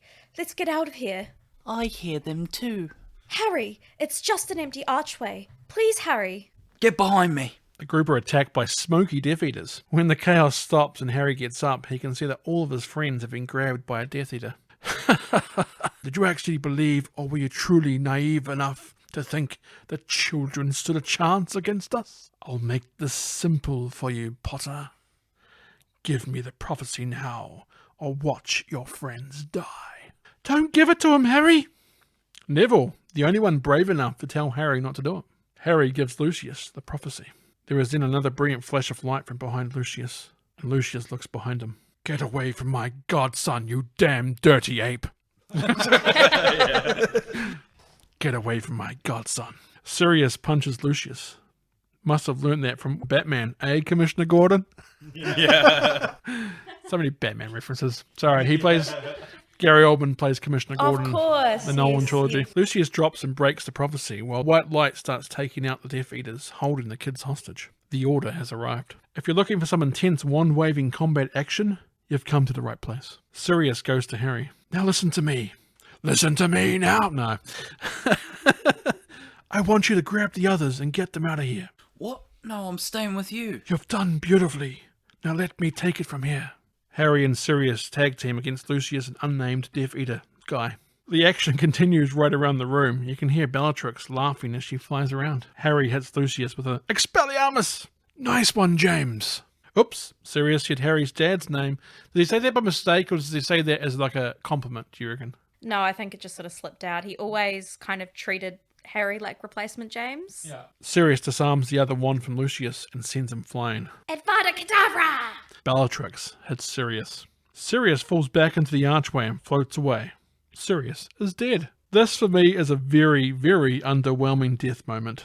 For Sirius just goes, oh, I'm dead. It could have just been way more emotional for me. Like, it's just no emotion to it. Harry is distraught. Lupin holds Harry back. Does Lupin think Harry is going to jump into the archway? Maybe. But there's no emotion to the scene. No. It's just like, oh, I'm dead. That's it. It's definitely one of the worst death scenes I think I've ever seen. Like, you have, like, Tony Stark's one in Avengers Endgame. If anyone haven't seen that and I spoiled it, it's been out for 4 years now. His death scene in Endgame is way more emotional. Like, it hits all the chords that you want it to. Even, like, when Spider-Man Peter Parker disappears in Infinity War. I spoiled another movie. And he disappears and Tony Stark sees him disappear. Like, it's way more emotional than this. Rather than this is like, oh, I'm dead. I feel like in the next movie they improve a lot with Dumbledore's death because that hits so much more. Yeah, it makes you feel so it. much more powerful, especially when they lift the wands up. Sirius didn't get a lot of airtime in the movies in general, and so it's a lot harder to build a connection. I mean, his death did happen very quickly, and that was one of the points. You know, they're in the middle of combat; they don't have time to stand and mourn, and so it was kind of a perfect storm for not caring about him dying. Really, I'm not sure it's just about, though, that the reaction to it. I think it's more just the, rather like, it could have been like a, well, no, because the killing curse gets you quickly, but because he was falling through the arch, which I can't remember what the explanation about it specifically was, but he dies with a smile on his face. No, genuinely, they talk about how he has this strange, like, peaceful smile on his face as he slowly falls backwards through the veil. Like, Harry runs around behind or whatever to try and figure out where he's gone and how we can get him back and stuff, and it's, yeah. the same face when Big D got made when he was getting sucked by the mentor. Oh, Lord. There is no sound when Harry is screaming too. I think there's a mistake as well. They should have had removed the music. Instead of the music, have sound of Harry's blood-curdling, despairing echoes through the room. No! That would have just reminded me of Vader in Star Wars when he's like, no! Done right, though, it could, like, channel through the whole area, and it could alert everyone that Sirius is dead. Hopefully they won't get distracted and get killed themselves. Yeah. But also, it would give Bellatrix more of a smile, knowing how much it infected her. But there's music instead, and you don't actually hear him crying. It's kind of like took away from it as well. But even the score's, like, not really that emotional either. Like, it's pretty meh. Yeah, it's just beats that took away the emotion rather than kind of enhanced it and made you feel. Harry runs after Bellatrix. Harry knocks Bellatrix to the ground and has his wand on Bellatrix. Come on, Harry, use the words Avada Kedavra. Made me feel bad when Voldemort was trying to make him do it too. Voldemort's voice enters Harry's head. You've got to mean it, Harry. She killed him. She deserves it. You know the spell, Harry. Do it. Sorry, I just had to add that in there. Bellatrix starts laughing. Voldemort appears behind Harry. Do it. Or like you say, do it. Do it. Harry turns to use his wand on Voldemort, but gets his wand knocked away. So weak. Do you notice when Voldemort says so weak, Harry's mouth moves at the same time? I didn't notice that. He's like, so weak. Yeah. Next time you watch it, yeah, I seem to notice it more and more every time I watch it. Wow, that's actually cool. Yeah, I didn't notice that. Yeah. Dumbledore then arrives by Floo powder. It was foolish of you to come here tonight, Tom. The order's on the way, by which I shall be gone, and you shall be dead. Bellatrix flews away while Voldemort and Dumbledore battle. Voldemort sends out a fire snake. Pretty cool stuff. Dumbledore dispatches the fire snake and hits Voldemort with some water. He encases Voldemort in a water sphere. It's a cool shot. You see him encased in the sphere. Avatar: The Last Airbender. I think the CG looks pretty good in his age pretty well. Yeah, it looks good. The water would be very, very hard to do and it looks good. Definitely. Dumbledore knocks Harry back, which gives Voldemort a moment to escape. Voldemort sends a wave through the Ministry that shatters all the glass around and shreds the massive Fudge banner. Voldemort uses the glass shards as little glass daggers and sends them at Dumbledore, who uses a shield barrier.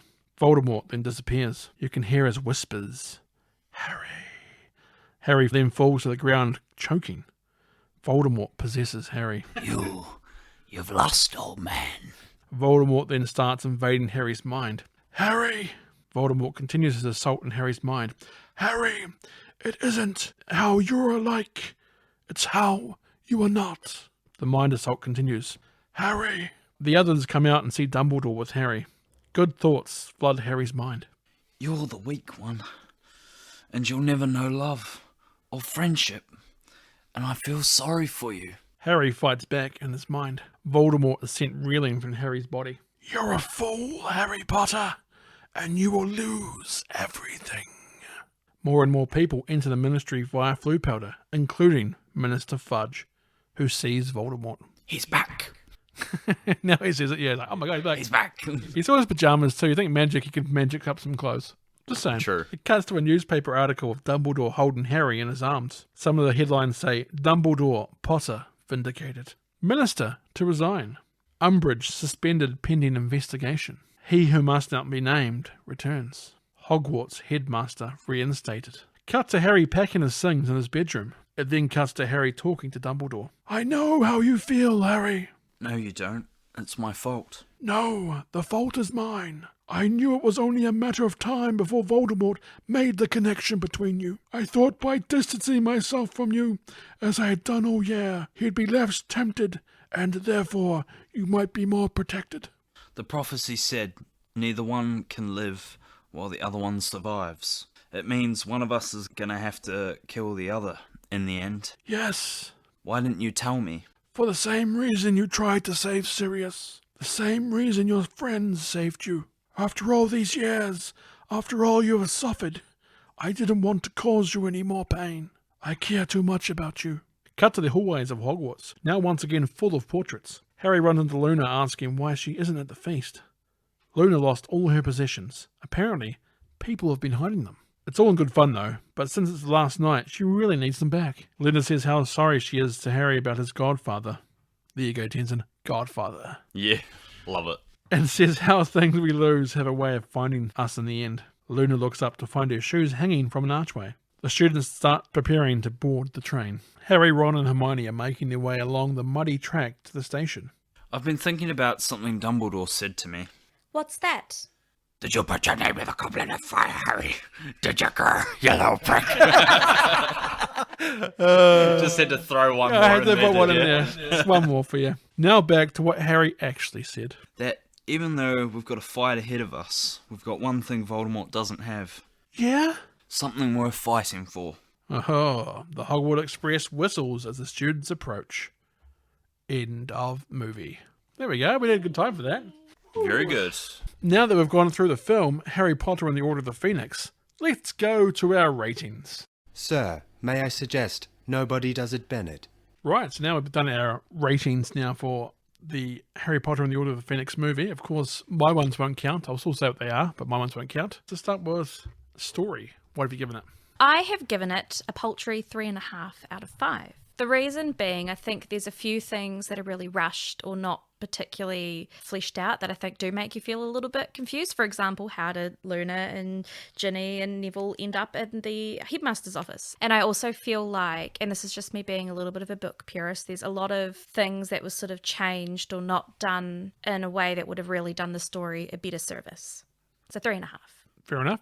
And Tenson? I gave story a 3. I think there's aspects of the story that work well. I think there's not a lot of the story that really grabs me until the second half of the movie, which kind of takes me out a bit. And I think, as Jemma said, I think there's some things in it that are a bit confusing, like in the, as we mentioned about the 3 of them in the headmaster's office or headmistress's office. But yeah, no, I've given it a 3. I too would also give it a 3 if I was going for the vote. I find that there's a serious lack of action in the story. Like, a lot of stuff needs to be put in there, and it's actually quite an interesting story. It's just a lot of talk to kind of build it up for the next couple of movies. So you don't really have any, like, the last Harry Potter movies, there's always been those scenes that break up all this. It's been a Quidditch game, or it's been maybe a Dementor attack, or it's been something that just kind of makes you go, oh yeah, action scene, cool. That's true, actually. There's like no Quidditch in it at all. Is there any Quidditch in the books? No, Quidditch got cancelled when Umbridge banned groups. Ah, right. So yeah, there's nothing to break up, just the let's get the information overload. Like in every scene, there's an information overload almost. And there's nothing to break up with entertainment or with action. So a 3, it's like not a bad story, it's just one that's hard to take in because it's a lot. For acting, Tenson, what have you given it? For acting, I've given it 4. I think a lot of, like, Daniel Radcliffe, I think his performance in this movie has gotten so much better since, like, the previous movies. The British actors like Umbridge and Alan Rickman, amazing as usual. And Michael Gambon as Dumbledore too. Yeah, I think they really make the acting stand out for me, so I've given it a 4. And Jemma? I gave it a 4.5. I feel like there was some really standout acting performances. I mean, you mentioned Daniel Radcliffe. Alan Rickman's great in every single one of these films. You don't even have to mention him, it's just a given. But I feel like Imelda Staunton as Umbridge was exceptional at creating an evil character that's meant to look like a little, frog dressed up as a fluffy bunny kind of thing. So yeah, I think 4.5. If I was voting, I would give it a 3. I think Umbridge is definitely the best part. Like, her performance was very, very good. I mean, Harry's is not bad as well. He's grown as an actor. You can see Daniel Radcliffe's getting better and better and can hit those nuances and subtlety a lot more than he could in the previous roles. Other characters are just doing more of what they've done in the previous movies, which is fine, but there's not a lot of them half the time. Like Snape, there's only a couple of scenes of Snape. There's not much Hagrid, which I think you miss Hagrid in this movie. He's always the one that brings life and stuff to it. So not having him as well just kind of means, like, the acting's not bad for me. That's why I haven't given it a 3. It's just a lot of, just a lot more of the same and nothing that kind of really elevates apart from Umbridge. No, fine. So that's why I give it a 3, because if I was voting, just because, I think there's better performances in the other movies. And so this one, I think, it's fine without being exceptional for me. So how well it holds up, what have you given it, Jemma? Well, I feel like you guys will disagree with me, but I've given it a 5. When I watch it, I don't notice the CGI. There's nothing that sort of jumps out at me as like, oh yeah, this is starting to age. It's quite enjoyable, like the combat style. I think it's right at that sweet spot between what they've sort of gone into with Fantastic Beasts, where it's very quick, it's too quick. They're not doing a lot of verbal spell casting, which if you actually read the books and understand sort of how spellcasting works is a very difficult thing to do. Only incredibly talented wizards and witches are able to do wordless spellcasting. So the fact that it's almost entirely wordless and too quick and there's colours everywhere and you can't see where everyone is and what's going on does my head in. But it's also matured and moved on from the first couple of movies with this very turn-based feeling of combat. And so I think it's actually right in the sweet spot and it looks just as good now as when I watched it in movie theatres. And Tenson? I've given it 3.5. I think certain aspects of the visual effects have aged pretty well and still look good today. Like, I think the Voldemort-Dumbledore battle still looks really good, especially on a big screen. There's some, like, computer effects. Like, I think the air that gets dropped down when they're in the not the ministry, the Grimald place. Yeah, I think that ear looks a bit fake now. Not gonna lie, but yeah. So I've given it 3.5 for that reason. Yeah. I have given how well it holds up a 3. There's nothing in this movie that wows me when it comes to special effects. Like, it's stuff that looks good and holds up well. There's nothing that I look at it and go, oh, it's aged horribly, like the cave troll in the first movie. But there's nothing that makes me go, this is exceptional and, oh, wow, everything looks amazing. So I've gone in the middle just because it holds up well enough without wowing me. So I give it a 3. For music, Jemma, what have you given it? I've given it a 3.5. I think that, the recurring motifs from the previous film are there. I can't even think of like a particular tune or theme apart from the one during the montage, which is a wonderful piece of music. But again, that's only really salient because it's all over TikTok. It's not because of the film. I don't have any real emotional resonance with the soundtrack. So it's fine. It does the job. It's lovely, but it's just not. Wow. I'm like, was it Goblet of Fire when like wave your arms like a troll, like you just don't care, whatever. And then we played that at my 21st birthday party. That was so much fun. So good. And Tenson, what have you given music? I've given it a 3. There's not really any variety in terms of the score. Like, yeah, there's some of the like older themes of John Williams is in there as well, but yeah, there's nothing really that grabs me emotionally or puts me in the world as much as the music in the other films did. So yeah, I've given it a 3. Bit disappointed for the music. I've also given it a 3. I think, like I say, a lot of things carry over from the previous movies, so it's still not bad. It's still in that world and stuff, but there's nothing, again, that makes you go, damn, that moment of the movie, like when the music kicks or something like that, or even the bits where they kind of use too much music. Like I say, when Harry was screaming at the end for Sirius, if they'd removed the music and added just like him screaming, it could have made a lot of difference too. I was just going to say, I think the music in the next film and then the final 2 really gets better and can compete with John Williams' scores from the first 3. Yeah. Well, I was going to say, John Williams, like, he's a composer that knows not about what kind of music to use, but when to use it. Like in Jurassic Park, and was recently did the Lost World Jurassic Park with Matt. There are moments in that where he like just relies on the sound and the emotion. You don't actually have any music at all. In the first Jurassic Park, it's when the T-Rex attacks the cars. You don't actually hear anything but pouring rain, people breathing, and the roar of the T-Rex, and then also all the destruction of the cars. In the Lost World is a caravan going off the side of the cliff. All you hear again is the rain, and then and then all of a sudden you just hear the conk of like a car going past. It's like sometimes just the lack of music is something a scene can actually be enhanced for as well. So I think, yeah, the music is fine, but there's nothing again that goes absolutely amazing. Like the first couple of movies really have those themes that carry through. Can't remember the composer of the last 2, but Alexandre Desplat. that's yeah, he's incredible. Right, so visuals, how good it looks. Tenson, what have you given it? So I gave it 3.5. I think as you mentioned, I kind of agree with you that it looks good, but there's nothing that really stands out as, oh, this is amazing. In terms of like, there's not really any shots either that really stand out for me either. I do quite like the Steadicam shot at the start with Dudley and Harry as they're going towards the underground. That's cool, and it's something that I kind of gave up on. Like, I think there's a little bit of it in the Ministry of Magic at the end, but they kind of like did it as a one-off shot that was kind of weird and seemed out of place. I think also some of the production designs really cool with the Ministry of Magic, which we talked about, and yeah, I've given it 3.5. Yep, fair enough. And Jemma, what have you given it? Quite similar, but I gave it a 4, simply because I really liked the use of some of the angles that they would use, particularly when he was facing the Wizengamot, trying to sort of show the powerlessness and who had the power in those situations. And then when Dumbledore would speak, the camera would come up again, which I thought was quite interesting, to show that he didn't really hold the floor in that situation. And also with like the Thestrals and things like that, I think that was well done. Fred and George, the whole debacle of leaving Hogwarts and stuff, I thought they were quite nice, and I like the way the film looks and the way that you can sort of imagine yourself being there with them, and I don't have much else to say. I thought it was good. For me, continued my streak. I gave every single category in this a 3. I continued with a 3 just because, like I say, this movie doesn't do anything bad.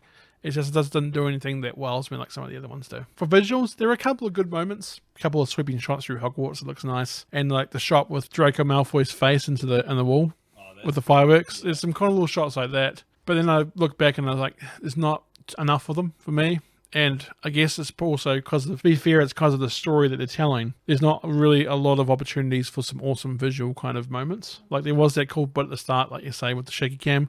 They don't really kind of carry on. If they had more opportunities to have moments like that, I think more. It kind of makes, because of the visual style of the rest of the movie, it makes that shot seem really out of place. It does, yeah. Yeah. It seems like a different film. Yeah, definitely. I reckon you could argue, though, that because that is one of the only shots that takes place in the Muggle world, like someone would be running along with a camera in the Muggle world, whereas in the Wizarding world, that's not. That's true. a thing. It's a normal thing. That's a good point, actually. Yeah, it's true. Yeah. The ending Ministry magic, the whole thing, as soon as they get to the Ministry, some of the best moments in Harry Potter.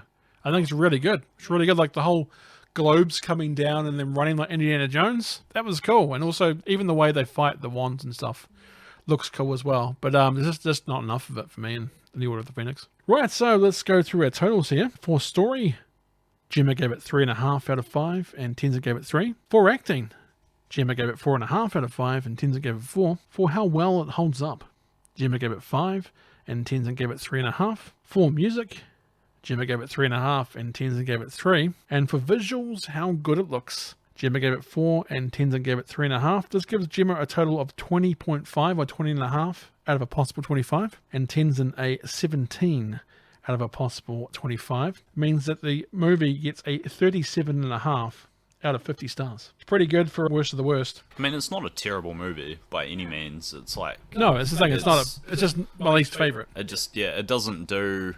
like really push the boundaries like the other Harry Potter movies did. Actually, with 37.5, it is now the best of the worst. Oh, you joke? Spider-Man 3 used to be the best with 37 out of a possible 50 stars. It now has 37.5, so it's beaten out Spider-Man 3. Oh, wow. It's at the bottom of the table because it's the best of the worst. Worse your numbers, the higher you're up in the rankings. So number one spot, we still have Mortal Kombat Annihilation with 15.5 stars. It was bad. Alien Resurrection is in second place with 24 stars. Simon did not like that one. It's terrible. It's an awful movie. Number 3, we have The Amazing Spider-Man 2, Rise of Electro, with 26 stars. Number 4, we have X-Men Origins of Wolverine, with 27 stars. And at number 5, we have Escape from LA. John Carpenter's on there, sorry. Oh, yeah. Escape from LA with 30 stars. We have likes of also like Batman and Robin and Attack of the Clones we go down, but yeah. Right at an 11th spot now, we have Harry Potter and the Order of the Phoenix, the best of the worst so far. I would say for the listeners at home, and it's not because it's a bad movie, I very much enjoy it, but I enjoy it in the way that I enjoy really tragic books. Sophie's Choice, that sort of thing. Like I do it when I feel a bit of, masochism coming on. I think if you like marathon all of the films, like it's definitely makes it, more emotional. See, I stop either here or at the Half-Blood Prince. Yeah, and don't continue. I don't do the Deathly Hallows at all. Mostly because I just don't like the first Deathly Hallows film. But if you like what you hear or have any suggestions or thoughts for us, who knows, it might be about the Order of the Phoenix. Well, you can contact us by going to the Nobody Does It Bennett Facebook page or by hitting us up on the Twitter at NobodyDIBennett. You can also email us at nobodydoesitbennett@outlook.com or by going to our website nobodydoesitbennett.buzzsprout.com. Nobody Does It Bennett is available on Spotify, Google Podcasts, iHeartRadio, and other podcast outlets. Nobody Does It Bennett is now also available on YouTube, so don't forget to like and subscribe. Tenson, do you have any closing thoughts for Harry Potter and the Order of the Phoenix? I don't think it's a bad movie. It's definitely an enjoyable movie. I think, it definitely has its problems. It's not perfect. It's one that, if I'm watching all 8 movies, it's one that I will happily watch, just, to the continuation of the story and where the characters are, and yeah. I like the movie, it's just not one that really, jumps out at me.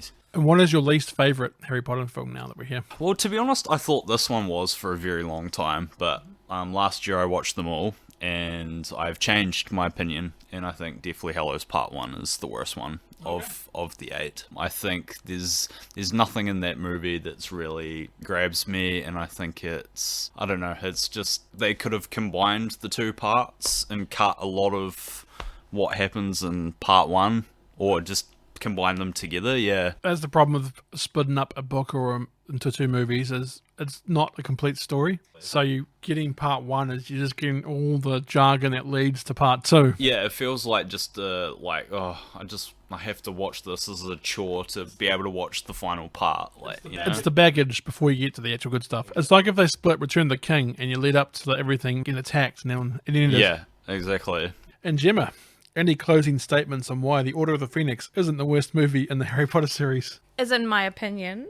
Yeah, that's your opinion. So I would say that it is categorically not the worst movie because there's a lot more that happens than in, say, The Deathly Hallows Part 1, otherwise known as The Great Adventures of Camping. True.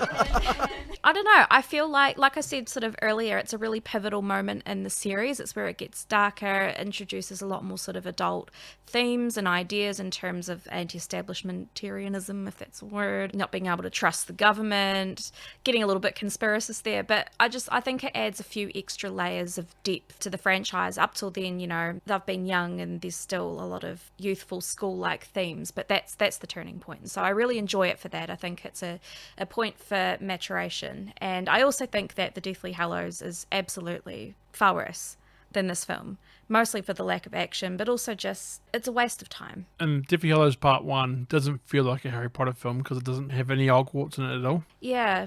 So it takes away a little bit because it's just a lot of them just kind of hiding. Yeah, and there's a lot of setting up and things like that. And then, when you read the books, this is all I've talked about all podcasts. When you read the books, stuff seems to happen slightly more evenly in the books, whereas this feels like they've got all the boring stuff out of the way so that they can really capitalize and tie things up in the second film. I will say there is one moment in Deathly Hallows Part 1 that's one of my favourite Harry Potter moments, like, in the entire series, and that's when Harry and Hermione dance to Nick Cave in the Bad Seeds Are Children. I love that scene. Such It's a sweet. Tenson moment. Yeah. Yeah, that's definitely that's, I would say, one of my favourite Harry Potter moments, even though it is in my least favourite Harry Potter movie. What if they're dancing to Radiohead? Would that be your favourite film? Yes. Nah, joking. But no, even like the use of that song's really good. So, Jemma, what is your least favourite Harry Potter film? Deathly Hallows Part 1. Okay. But a close second is The Prisoner of Azkaban. Really? Whoa, there you go, Tenson. Oh, controversial. May I ask why? I just find it exceptionally boring. What's happening in The Prisoner of Azkaban really doesn't, I don't know, factor for me. I feel like the Goblet of Fire is so interesting with the Triwizard Tournament, and you're learning more about the lore of the world in terms of the other schools coming in, and, you know, the Chamber of Secrets, you've got the sort of like dark idea of something feels more like horror, you know. You've got the slithering basilisk in the walls, and Prisoner of Azkaban just kind of sits in the middle like, oh, you found out you have a godfather and he ain't the bad guy, you know. And you meet Lupin, which is lovely, but again, it feels like it's setting up more than anything else. Plus the werewolves look terrible in this. I think the visual style really makes me enjoy it so much more. Like, I think the whole scene on the train with the Dementors, it looks so good, even today. And I remember when I was a kid watching that, scaring the absolute bejeebers out of me. I like the night bus bit too. Yeah, take it away, Annie. Gonna be a bumpy ride. Yeah. Order of the Phoenix isn't a bad film to me, just not as good as the others. The length of the movie, which has a serious lack of action, makes it a slog to get through at some points, but as a chapter in the whole film series, it is an important one. Jemma, Tenson, thank you for joining me tonight, and thank you for listening. Remember, some others may do it better, but nobody does it better. Take care. It's the end of the show, and now it's time to go. Don't be sad, just be glad. Then nobody does it better.